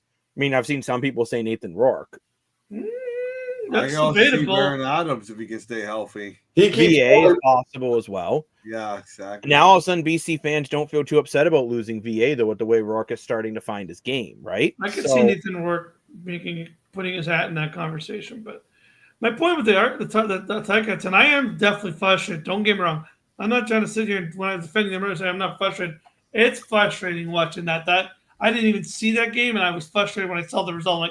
Like come on, man. Like, that's embarrassing. Like, you want to be considered the best team. You're the number 1 team in the East. Whether are the excuses, there's no reason to make excuses. You're the number 1 team. You got to play like a number 1 team, and that was not a number 1. I would agree with you on that one, Jacob. That was not a number 1. We talked about not giving teams the benefit of the doubt and how I'd react. I do agree with you on that sense. It's unacceptable to play the way they played. That's literally a 0-effort game. It feels like they didn't even care. They should have just stayed home and watched the Flintstones on TV. Why'd they even make the trip? Well, remember too, you had quite a few fans travel from Hamilton to Saskatchewan to go see him play. Why'd you go? Why'd you go? And what's interesting too with Bo Levi Mitchell is last year, in the year that he got benched, he was the Eastern MOP with throwing 5,451 yards, 32 touchdowns, 18 interceptions. Wow. We're saying, wow. You do know Nick Arbuckle was on pace for 5,560 yards, 30 touchdowns to 18 interceptions. Well, I agree. Nick Arbuckle. Mind you, I think the quarterback play this year has gone up to another level. I don't know if you guys agree with me. I think the quarterback play this year has been the best we've seen in a very CFL. The quarterback play has not been great the last 4 to 5 years. And this year, I think we're back. I think we're back to like we're going to see the Damon Allen versus Anthony Calvillo battles. I think we're back. Yeah. When Drew Brown is a tier 2 quarterback who's had games with 5 touchdowns this year, I think we're back. When Nick Arbuckle is considered one of the worst starters in the league and is on pace for 5,500 yards, we're back. I think this is an exciting time to be a CFL fan because I think this is the best generation of quarterbacks we've had in a very long time. Zach Collaros is considered one of the worst starters in the CFL statistically, and he would still be a lot better than anyone else 4 years ago. I really think we're back to – it's exciting we have so many good quarterbacks, and – yeah, okay, Bo Levi Mitchell and Trevor Harris are both getting older, but then we have Nathan Rourke, Nick Arbuckle, Vernon Adams Jr., Drew Brown, Davis Alexander, and potentially Chad Kelly, all still very young in their careers, who all could be MOP caliber. And Trey Ford wouldn't be one day. And Trey Ford, you know what? We never know what this guy's going to develop into. I think this is an exciting time to be a CFL fan. So it is why I brought up that question to you guys earlier about, what will fans react to the week of football? I just hope that they realize that, hey, you know what? We're in a really good place right now in the Canadian Football League. We have good ownership. We have teams playing very, very well. And I think we should be excited. A good note for the Blue Bombers, though, they did bring back Demario Houston back into their lineup. He was part of their team about 3 years ago. We won't get into all the details, but he was in a court case. He was found innocent. So now he's back on the practice roster of the Winnipeg Blue Bombers. You have to remember, he did lead the Blue Bombers in interceptions a couple years ago, and he was a huge part of Calgary back in 2024 season. So this could be some help coming for Winnipeg with the DB struggling a bit. Wow, that's interesting. Huh. And we saw some good players have their first game of the year this week. We saw Dozer over in Toronto. I thought he played great. Yeah, he did. So it will be interesting to see, can Houston come in? He hasn't played in over a year, but can he come in, or will he be? And I actually don't feel bad for picking on him. I look at a guy like Sean Lemon, who I think has been playing pretty bad since he's came back. Mm-hmm. Do you think it's just frustrating? Quarterback very well. He's trying to pee on logos. It just seems like he's out of place. Chazzy nailed it on the head of that one. Do you think he can get it back? But I don't know what Sean Lemon's age. I don't know. That's why I don't fully understand why the league even let him back in at his age, in his late 30s. He's more closer to retirement. For a defensive lineman too, that's tough to play up into that age. Yeah, it's pretty. I guess they want him finishing off on a bad note, but to me, it almost looks worse when you come back and you play bad. I agree with you, but that's kind of everything that went on in the CFL last week. We talked about the good, we talked about the bad, we talked about the dumb, and let's move on now to 4-down football. And it's interesting. We just talked about how the quarterback talent in the CFL is increasing, right? Yep. I think it's decreasing in the NFL. Is it decreasing in the NFL? Feels like I think so. Saying it's decreasing. I won't play the bump because Dan's going to roll his eyes because he doesn't like seeing the bump 50 times. But gas or ass is this. Oh, do it. Play the bump. Okay, I'll play.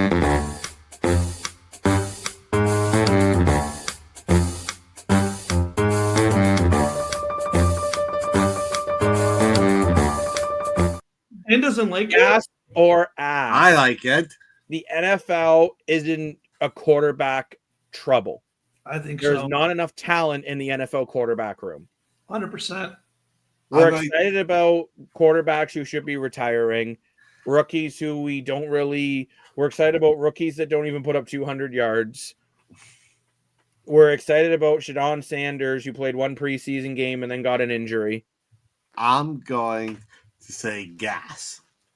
I agree. I think this is gas. I think the NFL needs to start looking in other leagues to find some talent at QB.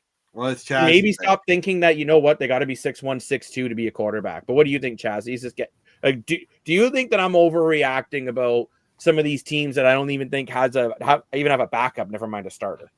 I'm going to disagree. I'm going to say this is ass. Okay. And the only thing that's wrong with it is because we put so much pressure on these kids that are getting drafted that they're the next coming of God in their first couple years, coming into one of the most physical, fastest, most intense games played.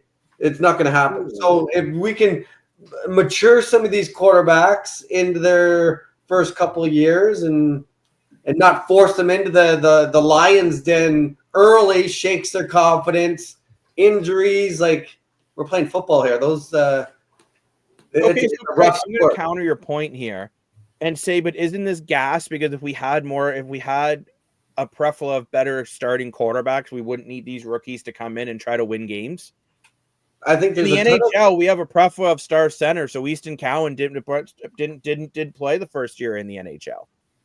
The NFL, you look at the Giants, for example, everyone's going on. They're going to have to start Jaxson Dart because they don't have anyone else who can play. They have Russell Wilson, but they're not happy with the way he's playing. A lot of people think that's going to be Dart instead.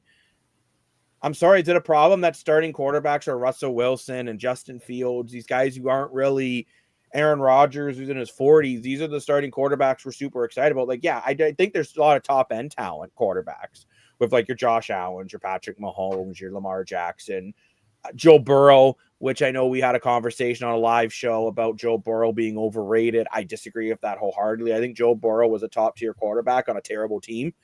And you know, do we have an issue where, like, we're looking like you look same with the Browns? There's like no one there who could really be your quarterback. Oh, I agree with that. Yeah.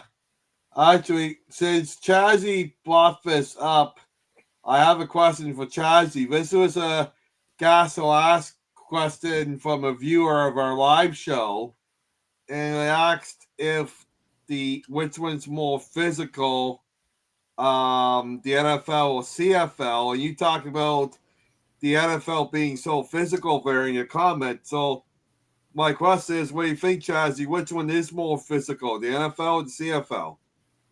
From my perspective, yeah, smaller field, tight. Like I'm saying NFL. I say CFL because you're actually allowed to hit the quarterback. You're allowed to hit to make a fumble. In the NFL, targeting's a penalty. I see passer interference when they basically just didn't tuck him in and kiss him goodnight, and it's a passer interference call. We don't see that in the Canadian Football League. I think the CFL is more physical. I just find and you guys have watched CFL much longer. It's a more wide open game than the NFL. Like, you got there, it's all timing. Like, you got split seconds to make a decision. So could we maybe agree both leagues are just as physical, just in different when you're playing the game of football, it's absolutely physical. No matter we were arguing you play it down. 3-4 down, it's still physical. Because we had a lot of gasser asses on our last live show, and another one from a viewer was, is hockey more physical than football? And this was a pretty heated argument because I'm like, no way, football's more physical than hockey. I think football is the most physical sport in the world. I wouldn't even put hockey at second. I think second's lacrosse. Oh yeah, they're still two tough sports to. But I see Lane wants to share something with us. So for everyone on YouTube is watching, they can see it. Spotify. Well, I'm sorry, but Lane will explain. I'll do my best to give a good audio description of what we are looking at here. We're just looking at the list of starting quarterbacks on Wikipedia here. And I'm just looking at some of these lists, like, Arizona Cardinals. Okay, that's a good quarterback. Michael Penix Jr. from the Falcons. You don't know yet. That's 1 for 2. Baltimore Ravens. Okay, 2 for 3. Josh Allen. Bryce Young. Hasn't really found his game yet.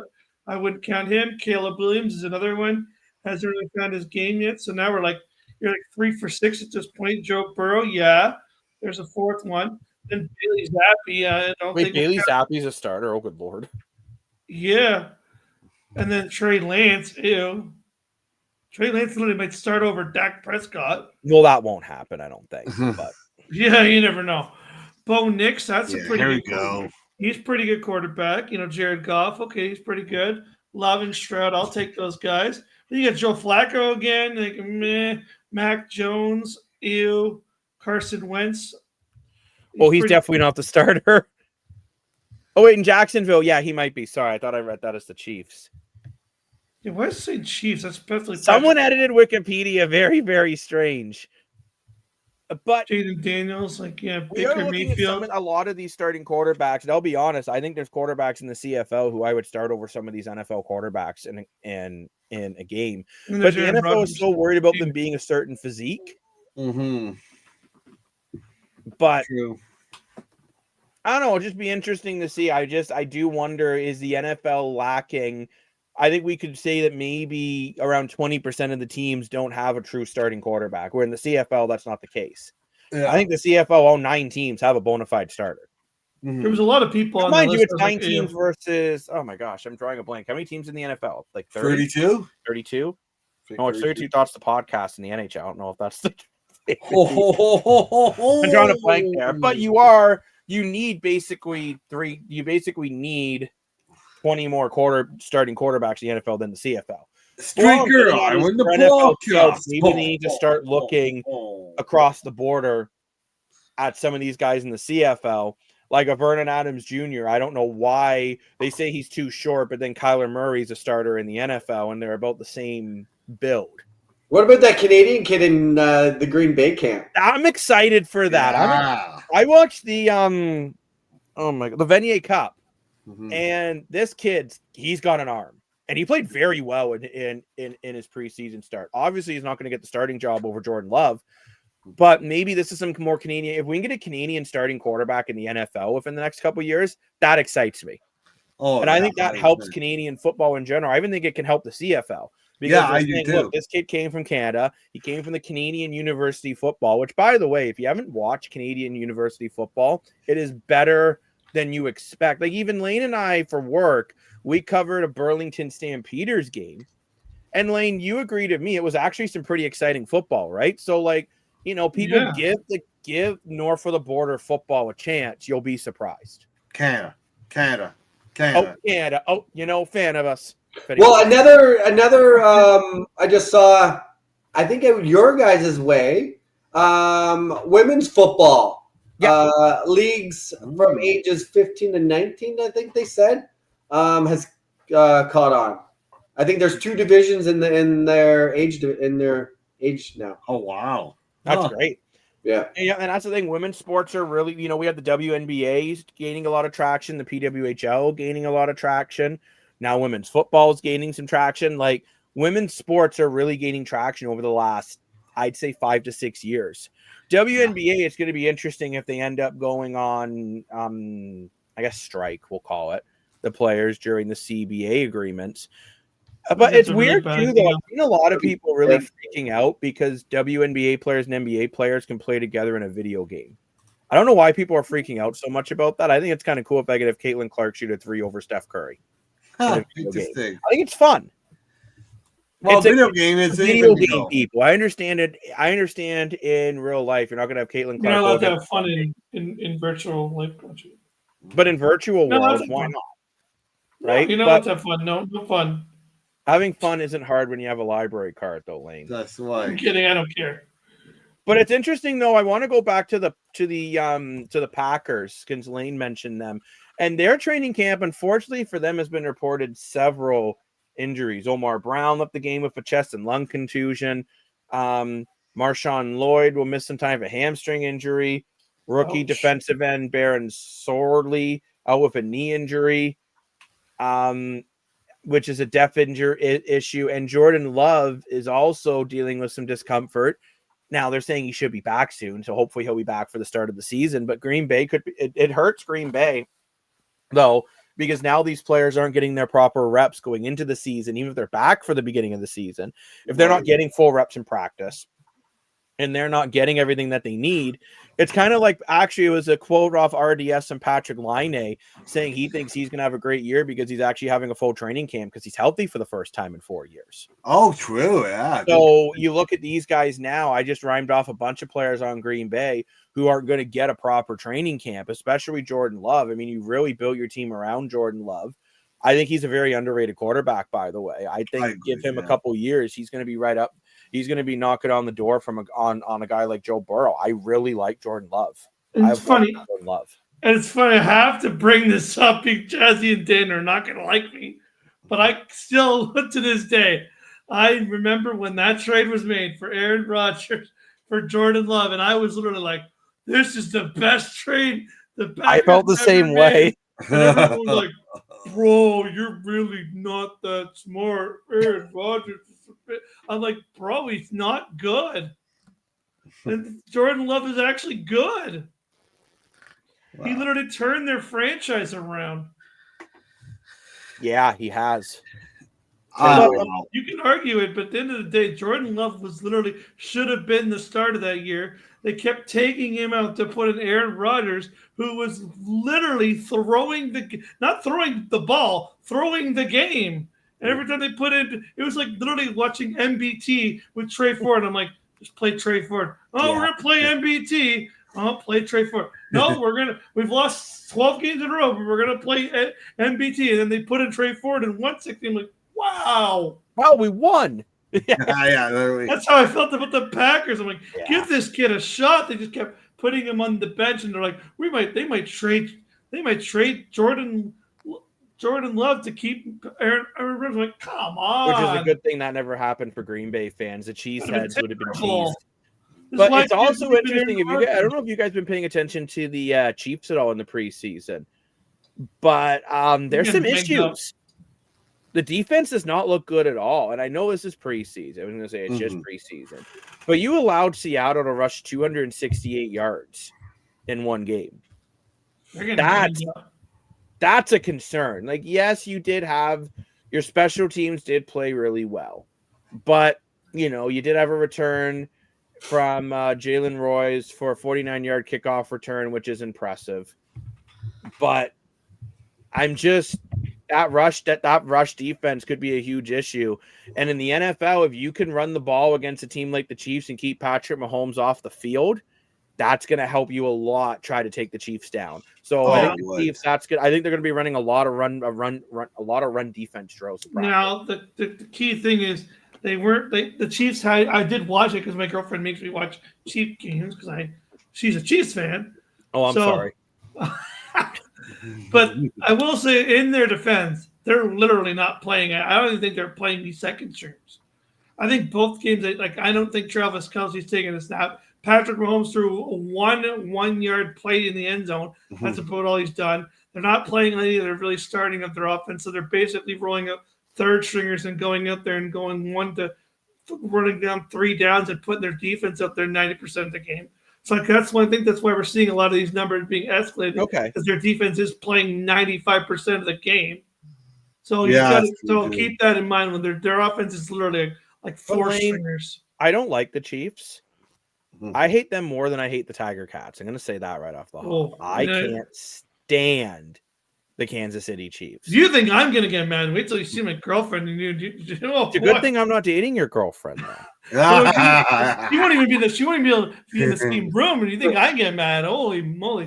But I know John Cena. I get the doghouse. But John Cena's somewhere there to defend you if anything happens, so you're good. I don't see him. You can't see John Cena. That's right. We taught Dan that, but I don't know. I understand what you're saying, Lane. But then you wonder, though, is it the players on the field or is it the defensive structure? And I guess we'll find out more out on week 1. I think they'll be fine. I think it could be a defensive structure issue because I don't know, even a third string group should not be allowing a team to run that many yards. So it's not like Seattle was starting off, and it's not like Seattle had their full roster out either. It's preseason. Right. Yeah. So you had third stringers and second stringers against third stringers and second stringers, right? So right. We'll see. Yeah, it's definitely a concern, but I think they'll be fine. We will, but I am curious to see though how the Cowboys continue this preseason. Oh, here we 'Cause they haven't looked. Yeah, here we go. There's so much controversy there. Am I crazy to think Dallas is going to have a bad year? Honestly, am I crazy just saying this team just isn't that good? Like, honestly, I wouldn't be surprised if halfway through the season, I wouldn't be surprised if Dak Prescott loses to starting quarterback job. What, to maybe Cooper Rush? Or is he not even there anymore? I don't think he's even there anymore. So you think but the thing is that you can't give Trey Lance the job. He can't throw the football. You could. You think of Trey Lance, though, at least he gives you a mobility advantage. I think Cooper Rush almost had a bad rap with them because it's like he was always the backup, but then when Prescott got injured, he had to step in, and he played very well for them. I'm looking up to see where he's playing. Oh, he plays for Baltimore now. Oh, yeah, he does. So, yeah, your backup is... apparently their backup is Joe Milton? And Trey Lance. He's not even there. Oh no. Joe Milton and Will Greer. So, yeah, you're definitely running with Dak Prescott. Huh? Who? Like, what do you think, Chazzy? Do you think I'm crazy? You think Dallas might have a bad year? They don't even have a running back? Yeah, it's the Cowboys, right? You never know. So, I mean, either way, they'll blow it in the playoffs. I can confirm I'm not using Wikipedia, so we know it's not that inaccurate. So I'm never using them again. I got to do ESPN. I trust ESPN has the right information. But yeah, this I don't know. This is not looking good to me, to be honest. Nothing has moved on that Micah Parsons contract talk, has it? No. So time will tell there. Like, Dallas is... You got George Pickens on... You got a good receiving core. You got Lamb and Pickens. I think that's pretty good. I don't know. I don't have a lot of faith in this Your defense is Micah Parsons, but he doesn't want to be there. Yeah, I don't know about that. This team doesn't look good to me. They don't look good. They don't even have a backup quarterback. That's so bad. It is, but that's brutal. You know what isn't bad? Lane bringing wrestling to the island.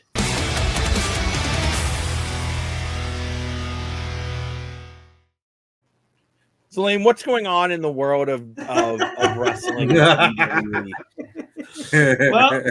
Well, the big news, I guess, is that the WWE and AAA, which is AAA, a Mexican wrestling promotion, just ran their second ever combined show together as a joint unit. AAA was promotion. It used to be in Mexico, used to be like their own company, but then eventually WWE said, hey, why don't you come under our umbrella and we'll help you. We can use you guys. We can promote you. We can put our marketing team behind you. And eventually a deal got made back earlier in the year here. And their first event was a big hit there with 3.4 million views on YouTube on June 4th with their Worlds Collide event. That was a big event. But they just had their second event, which is their version of WrestleMania. And in one day since it's happened, they have garnered 2.1 million views. So I got to give them some big credit for that. We talked about this earlier on the island. The WD with you can hate them or love them, but at the end of the day, they have the ability to. They've got a great marketing team, right? No matter whether you like them or not, they are the mecca of the professional wrestling world, and I'm surprised more companies don't try to get into them. But then you got to worry because then it creates a monopoly, and that was one thing that started a few years ago where it felt like wrestlers didn't have anywhere to go because like we talked about Karrion Kross here on the show a few weeks ago, and he still doesn't have a contract even though he's appearing in the Indies. And Dan did bring up a good point, like, where are you going to go? But if all these companies start to work with the WWE and you have fallen out of their graces or, you're not getting along with them, they may not let you go work in these parent companies. They might be like, go do whatever you want. But they definitely, if they have all the power and hold all the chips and are saying, we don't like you, we don't want you, you can't go work in this promotion because now we own it, or you can't go work there because we have a say in what wrestlers they do. And they do that to some certain extent. There are some wrestlers, even on AAA, that they've had a past experience with WWE and some sort of negative spotlight, and they have not been able to promote them.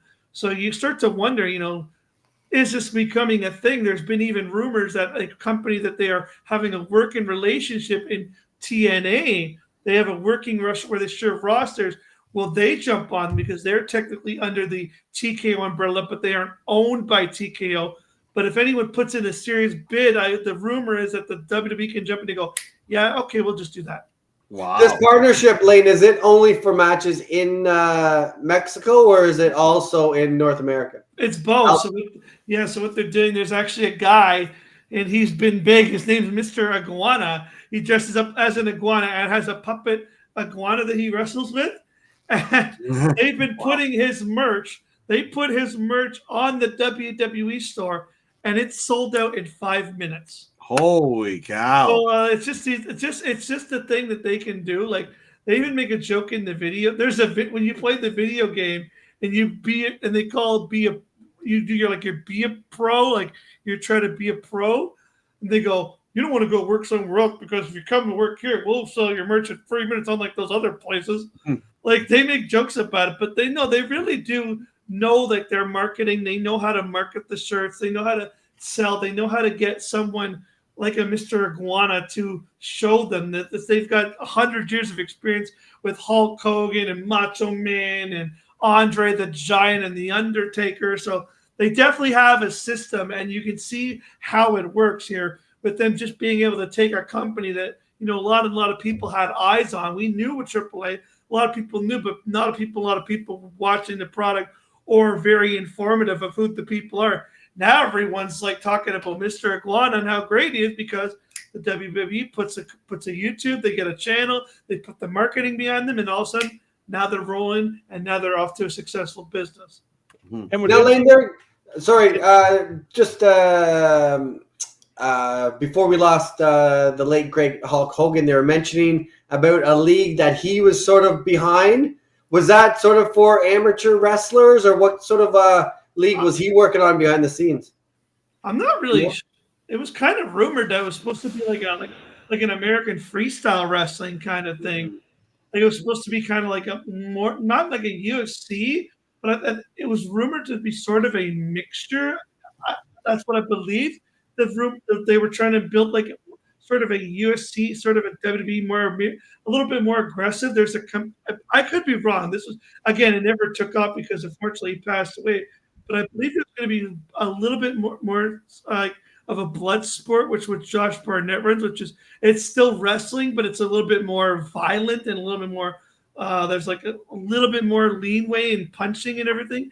Again, that was just a rumor. I guess it never really took off because unfortunately the passing of Hulk Hogan. So I don't think that is going to get off the ground, unfortunately. And we can see what they were really planning on doing, but yeah, it's unfortunate. Yeah, but what's interesting is you just wonder too, like the NHL has the KHL that they have to be somewhat concerned about.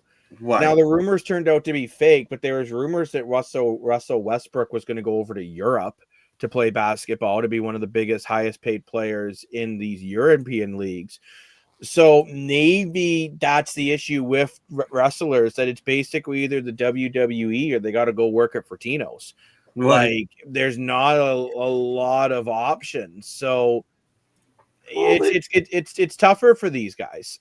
The independence is still big. Like I said, you still can make. But is it as big as like the KHL? Yeah, I mean it can be, right? Again, it depends on. So it's hard to say because obviously you could go there and not make money, but if you know how to sell yourself and you know how to promote yourself and there's a guy, there's guys that go there and make tons of money because they know how to wrestle, they know how to market themselves.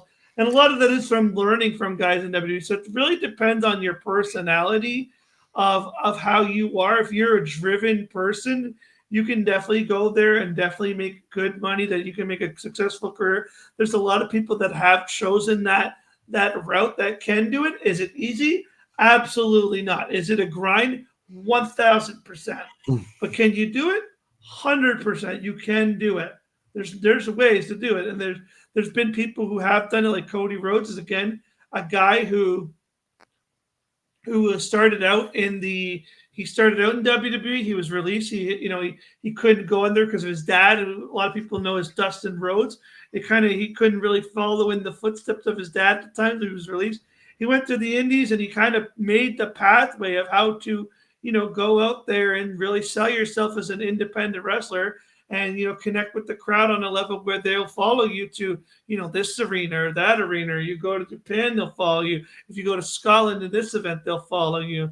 So he kind of he's a wrestler who I really respect. He's been able to come back to WWE now and be their top star. He's actually the new John Cena at this point, but he's a guy who's really Cena. Ba-ba-da-ba. One problem: if he's the new John Cena, though, you won't be able to see him. No, he can see him. Don't worry, he's good. I mean, like just like on the star level, but no, but he's definitely he's created the pathwork for the independent scene to show people how to go up there and do it. Though there's a way to do it. It's not easy. It takes a lot of hard work, but you can definitely do it. Interesting. That is interesting, and maybe that means we will start to see maybe more wrestlers go to the independent leagues. Maybe they go to these other leagues. And but shows. I just wonder with the other leagues, are they a little more gimmicky than WWE? Depends. Some of them are. You got like GCW, which is a little bit more like, again, like they're a little bit more violent. There's a lot more blood involved. There's a lot more like violent. They put on more violent matches. But I don't know. I went to a lot of the Canadian ones a few years ago where me and my friend were bored, and we found out there were some shows in Canada in Destiny Wrestling, and there's a lot of people that I actually saw on that show that I see on WWE now, and I'm like, wow, that's pretty cool. I sat front row for that guy, and now he's wrestling in WWE. So, it depends on the company, it depends on the money. There's some really good wrestling company now in Toronto called Maple Leaf Pro Wrestling. They're putting on some fantastic shows. It's a company actually I would one day really like to go check out what they're doing. It's got a good marketing behind them. There's the former president of a huge company is actually running it. So there are definitely some big promotions out there. Haven't they been around for a while? Sorry, Lane. Maple Leaf Wrestling. It's been reimagined. Okay, but they've been around for a long time, no? I think this one's. I don't know if it's an extension of that or it's just been taken over, but. I have to look into it, but I think they've been it's like a reimagined league. But yeah, that's huge. Because when they used to have the wrestling at the Gardens. I just remember it on TV on CHCH out of the Hamilton area. That was Maple Leaf Wrestling or something like that. Yeah, so again, like I said, depends on the promoter, depends on the finances, right? Like at the end of the day, if this is people with passion trying to run shows, right? You may get some shows that are like more just for fun, and there's some definitely more serious shows that, some people even run a website where you can order their pay-per-views, and people have done it. Where they get people to pay $30 to watch a pay-per-view because they have the backing and the financial gain to bring in top superstars to actually, put on a good show for the crowd. So it really just depends on the level of the promoter and the show, but they are out there. Again, it just depends where you got to find and which way you want to take in for your wrestling content. I will say, I covered some independent wrestling when I was up in Sault Ste. Marie, or as Russell Peters I'd call it, Sault Ste. Marie. My gosh, we ran that bump like 100 times in a month. I wanted to throw the computer out the window, but you know what? The independent wrestling leagues can be very, very entertaining. So I think maybe that's something we got to keep an eye on. And hey, you know what? Message us if you want us to talk more about some of the independent wrestling, especially message Lane Dashing Dash. Go over at Sports Talk of Lane. His new show will be coming ASAP. But I want to move on to the NHL and bring back for the final time of the night, Gas or Ass.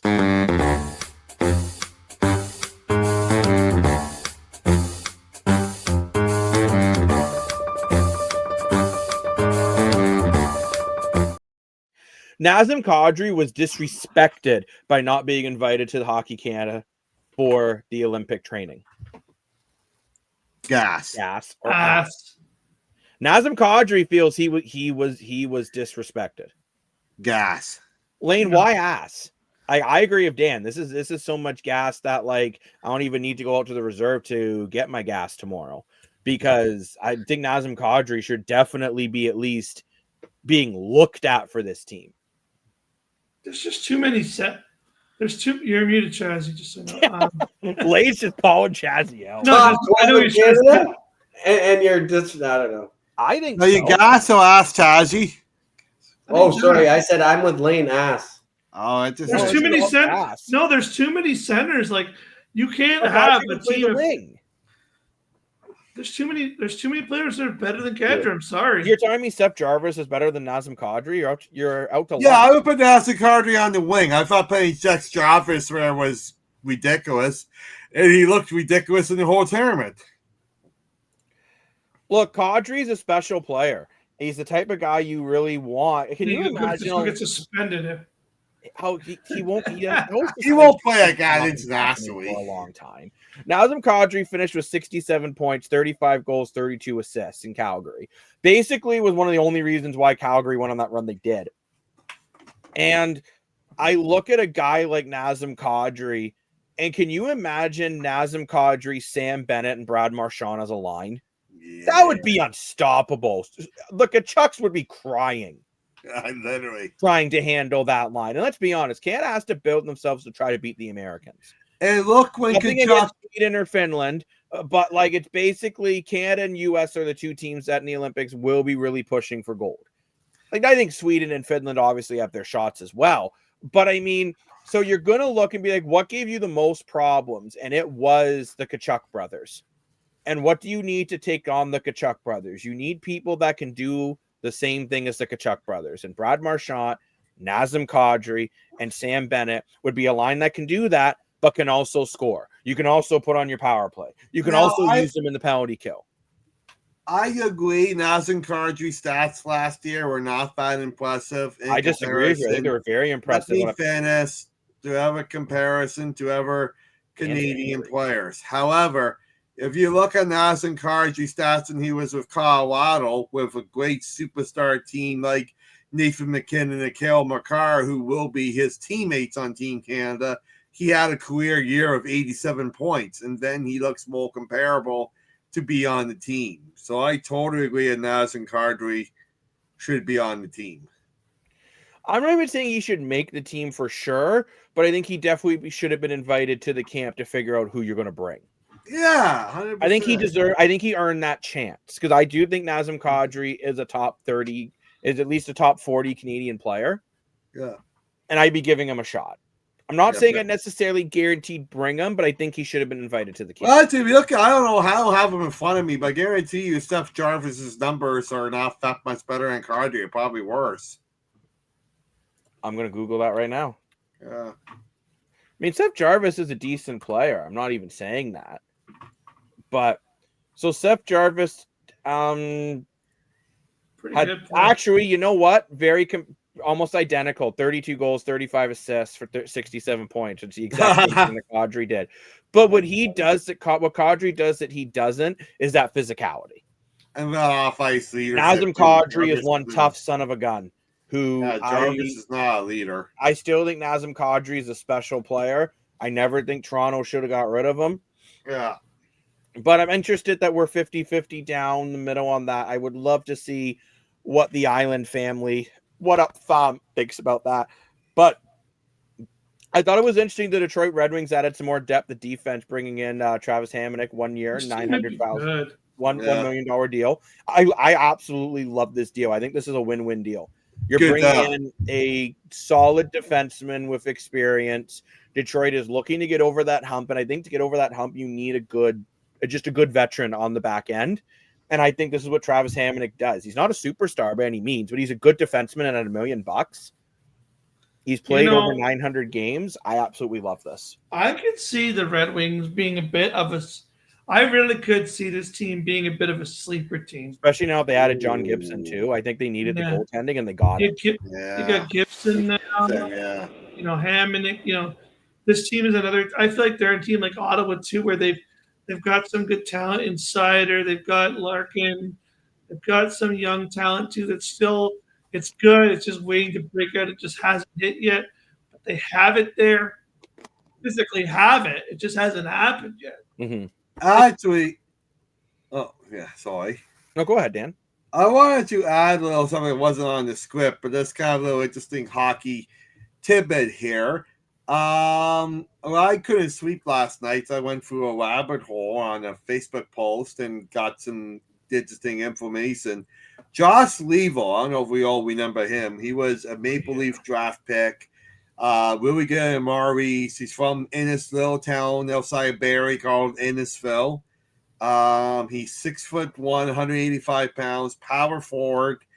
I think with the Leafs under Doofus and who was the coach? Keith. Thank you, Keith. Yeah, thank you.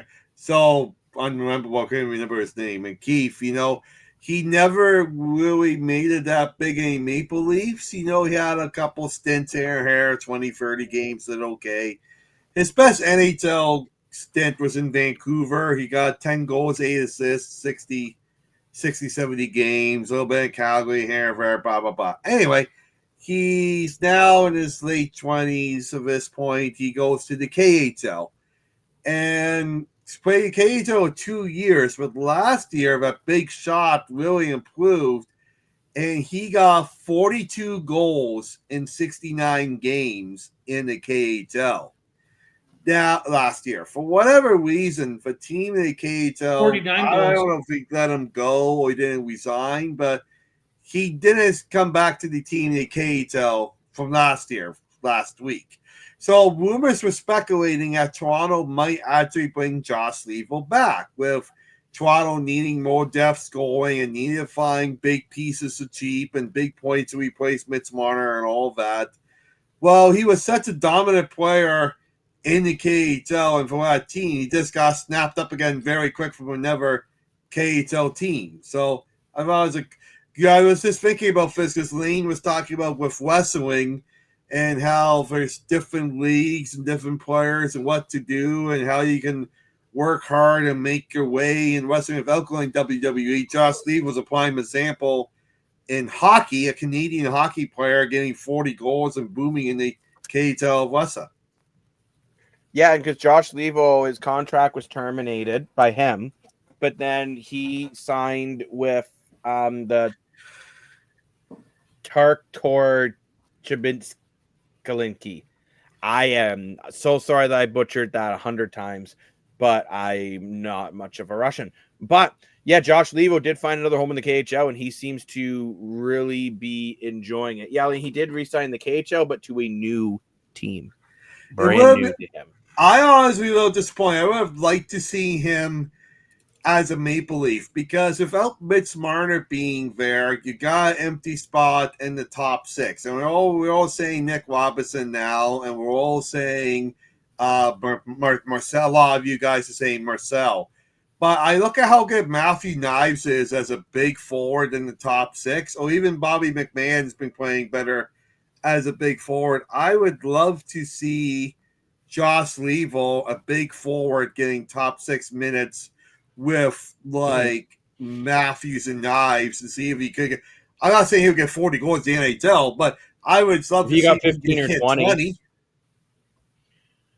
But at the end of the day, he decided to stay in the KHL. He seems to like it there. He's staying there. But what's interesting is, I don't know if you guys have heard, but there's rumors that Matthew Tkachuk may not be starting in the season 25-26 campaign. He still has that sports hernia. He has yet to decide on surgery, and we're getting pretty close to the start of the season, so there's a good chance he's not going to play the start. There's never a reason why he shouldn't be on the cover. Well, yeah, he shouldn't. And actually, again, I think we will try to do something on the deep dive of the gameplay coming in for NHL 26, because I've just seen some comments and people aren't overly impressed. But lastly, but certainly, another interesting thing in the NHL is the Tampa Bay Lightning have got a new name for the arena. It's now the Benchmark International Arena. Benchmark? There you go. I'm sorry, what a stupid name. Like, okay, This deal also, at least I will say this deal does include a $3 million in non-for-profit contributions by Benchmark for the Tampa Bay community. So it's a Benchmark is a company. Yes, it is. What company is it? I think there's something. Let me look that up. Because like I said, if it's a company, it makes sense. But I might just two-weighted words. I'm like, that's dumb. They are a company. Okay, well. So I guess it pays because look, we're talking about their company now on a podcast. So they're a merging company. Oh. So they help acquire different businesses and merge them together. Hey, we should call them the street. We're not sponsored by Benchmark International. That's what. Could be. Exactly. That wraps us up on the NHL. And now before we go, and before Dan does his mindset, Mr. Morfor had a birthday the other day, and we had some birthday shout outs sent to him. So we're going to go through those birthday shout outs for people who didn't see them on the lives. Happy birthday, Danny boy. How old are you, 25? Happy birthday, you sucker. Hey, Dan, just Alex here. I just wanted to wish you a happy birthday, buddy. Love you and hope everything's well and wish you all the best.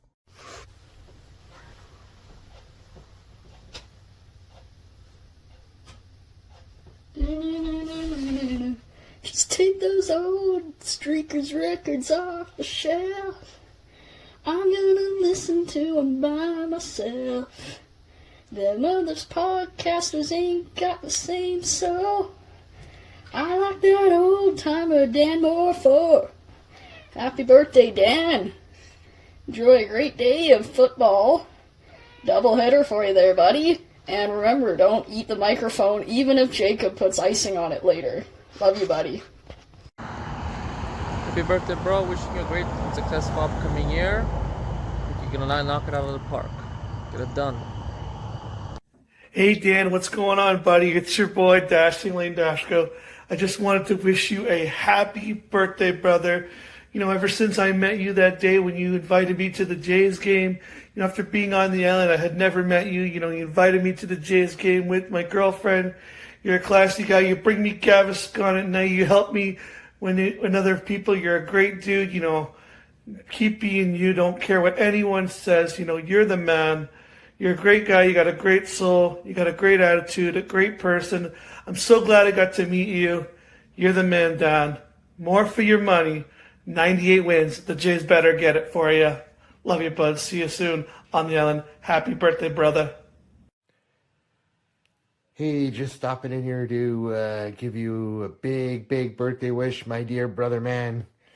Hope all is well out there, and I got to come down and see you one of these days. Long overdue, but just want to wish you a big happy birthday. Have a great one. Have a few drinks for me as well, and cheers. All the best. Yeah. A Donald Driver, that's legendary. Lazy Driver? A Donald Driver, Green Bay Packer. My feet are up in the Sioux. Yeah, he's a big Green Bay Packer fan. These are all awesome viewers of the island, just to show everyone too that we are such a strong community. And you know what? Dan is my brother. So as much as I like to poke fun at him, I like to put him full screen at random moments like we just did there. But you know what, Dan? It's been great to have you as a brother and you and I to be family, and not just family, but we've became very good friends over the years. And very pleased that we are blood. Not like bloods, like we're not like gonna go up and like go beat people up. One blood, boom, boom, boom, boom, boom, boom. But very pleased that we've now able to do this amazing podcast, work on this amazing app together, and shameless plug, buy retro merch that we worked on together, and all that fun stuff here on the island. But We also have these really cool Pro Sports Guru hats if you want to get into the Classic Series. Chazzy is so excited about it. He's coughing up tears of joy. But happy birthday, Mr. Moore, for your money. I don't have a virtual cake to put on the screen, but we got you ice cream cake on the day. So happy birthday. And now Dan gets to close the show after he got it. So he gets emotional from seeing people wishing him happy birthday. Now he's all on you, Dan. Take us away with the Island Mindset. Well, thank you. That was very awesome. Thanks for putting a video together, and thanks so much for the fans of the show, the podcast, and the app, the listeners, the viewers, so sending in all those videos, and it's amazing seeing friends and the family up in video like that. It was pretty awesome. So thank you. So with the Island Mindset, what I want to talk about was I did have an announcement on my birthday, but just in case you missed it on social media, I thought I would talk about here another time as a mindset. We did last week interview Wick from Hamilton Sports Spectrum. He's a big member, a big part of the CFL Fights Cancer, and he was one of the legendary guys last year that did a walk from BMO Field to it's not Tim Hortons Field anymore, at Hamilton Field, and over the Labor Day weekend last year for cancer, and they together raised $75,000, which is huge. And the thing I want to talk about is what's so great with this group is it was him and a couple other people, but there was also Connor and Nick, and they're Argo fans. So it's very unusual. We talked about here on the island before how sometimes fans, whenever teams in CFL, for whatever reason, do not get along. So it's really awesome to see fans of rivalry teams come together, work together, and do it for a great cause. It's okay to poke fun at each other, but they put their heads together and raise a huge amount of money. They did have cancer research in Vancouver last year because Grey Cup was in Vancouver. This year is the one in Manitoba. This is Grey Cup's in Winnipeg. And we broke it down in 4 days. So I was thinking, well, I would like to help out and join with that. So this year, I'll be joining the CFL Fights Cancer as well.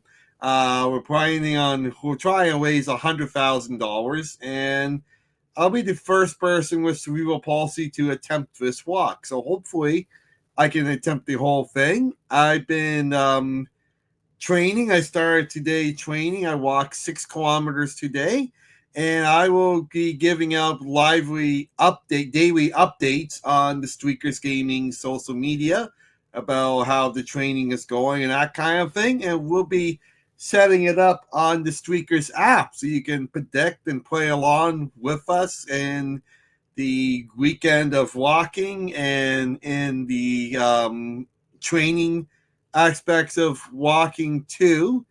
And if you can donate, that'd be fantastic to donate to help us raise for money. But if you can't donate, that's okay. If you can just share the video, share the content, because getting the message out there is just as important as donating. So I want to say thanks to Wick there, who's a Hamilton fan, for connecting with us and doing the interview. And it's awesome that us Argos and Tkachuk fans are working together for a great cause. So thank you. Absolutely. It's great that everyone's working together for a great cause. And Dan, I think it's great that you're attempting to do this walk to, to help spread awareness and raise funds towards cancer. It's a battle that's touched so many people's lives. And all we can do is continue to try to raise funds and awareness to help beat this terrible disease. But on that note, we need to wrap up the show for tonight, as it is 1:49 in the morning as we're recording. Dan somehow looks much more awake than he did about 20 minutes ago, so now he'll be up till 4 in the morning. I'll be honest, had a little nap during WWE subject, because that's Lane's specialty, and now I'm good to go. Poor Lane. You slept during Lane's time. No, because I'm giving it to Lane to do it, because Lane's the expert. Look how upset he is. So don't be upset. It's a good thing. He's just leaving. No, because Lane's an expert in it. I can't see him, though. I can't see him. There's just a blob in front of Lane. Now Yeah, I can't see who it is. Thank you very much, everyone, for watching the Streakers On podcast and more Streakers On content. Follow us on all the social medias. Stay tuned for some exciting news involving gas or ass and so much more. I'm the Self-Proclaimed Sports Analyst, joined by Sleepy Time Tea, more for your money, John Cena, and Lane Dashing Dashco. And last, or certainly not least, even during a heat wave, you'll see him in fleece, Mr. Chassis 7.88. Thank you very much for watching, and we'll see you guys on Thursday. Maybe a live show in the middle. We'll see. Bye.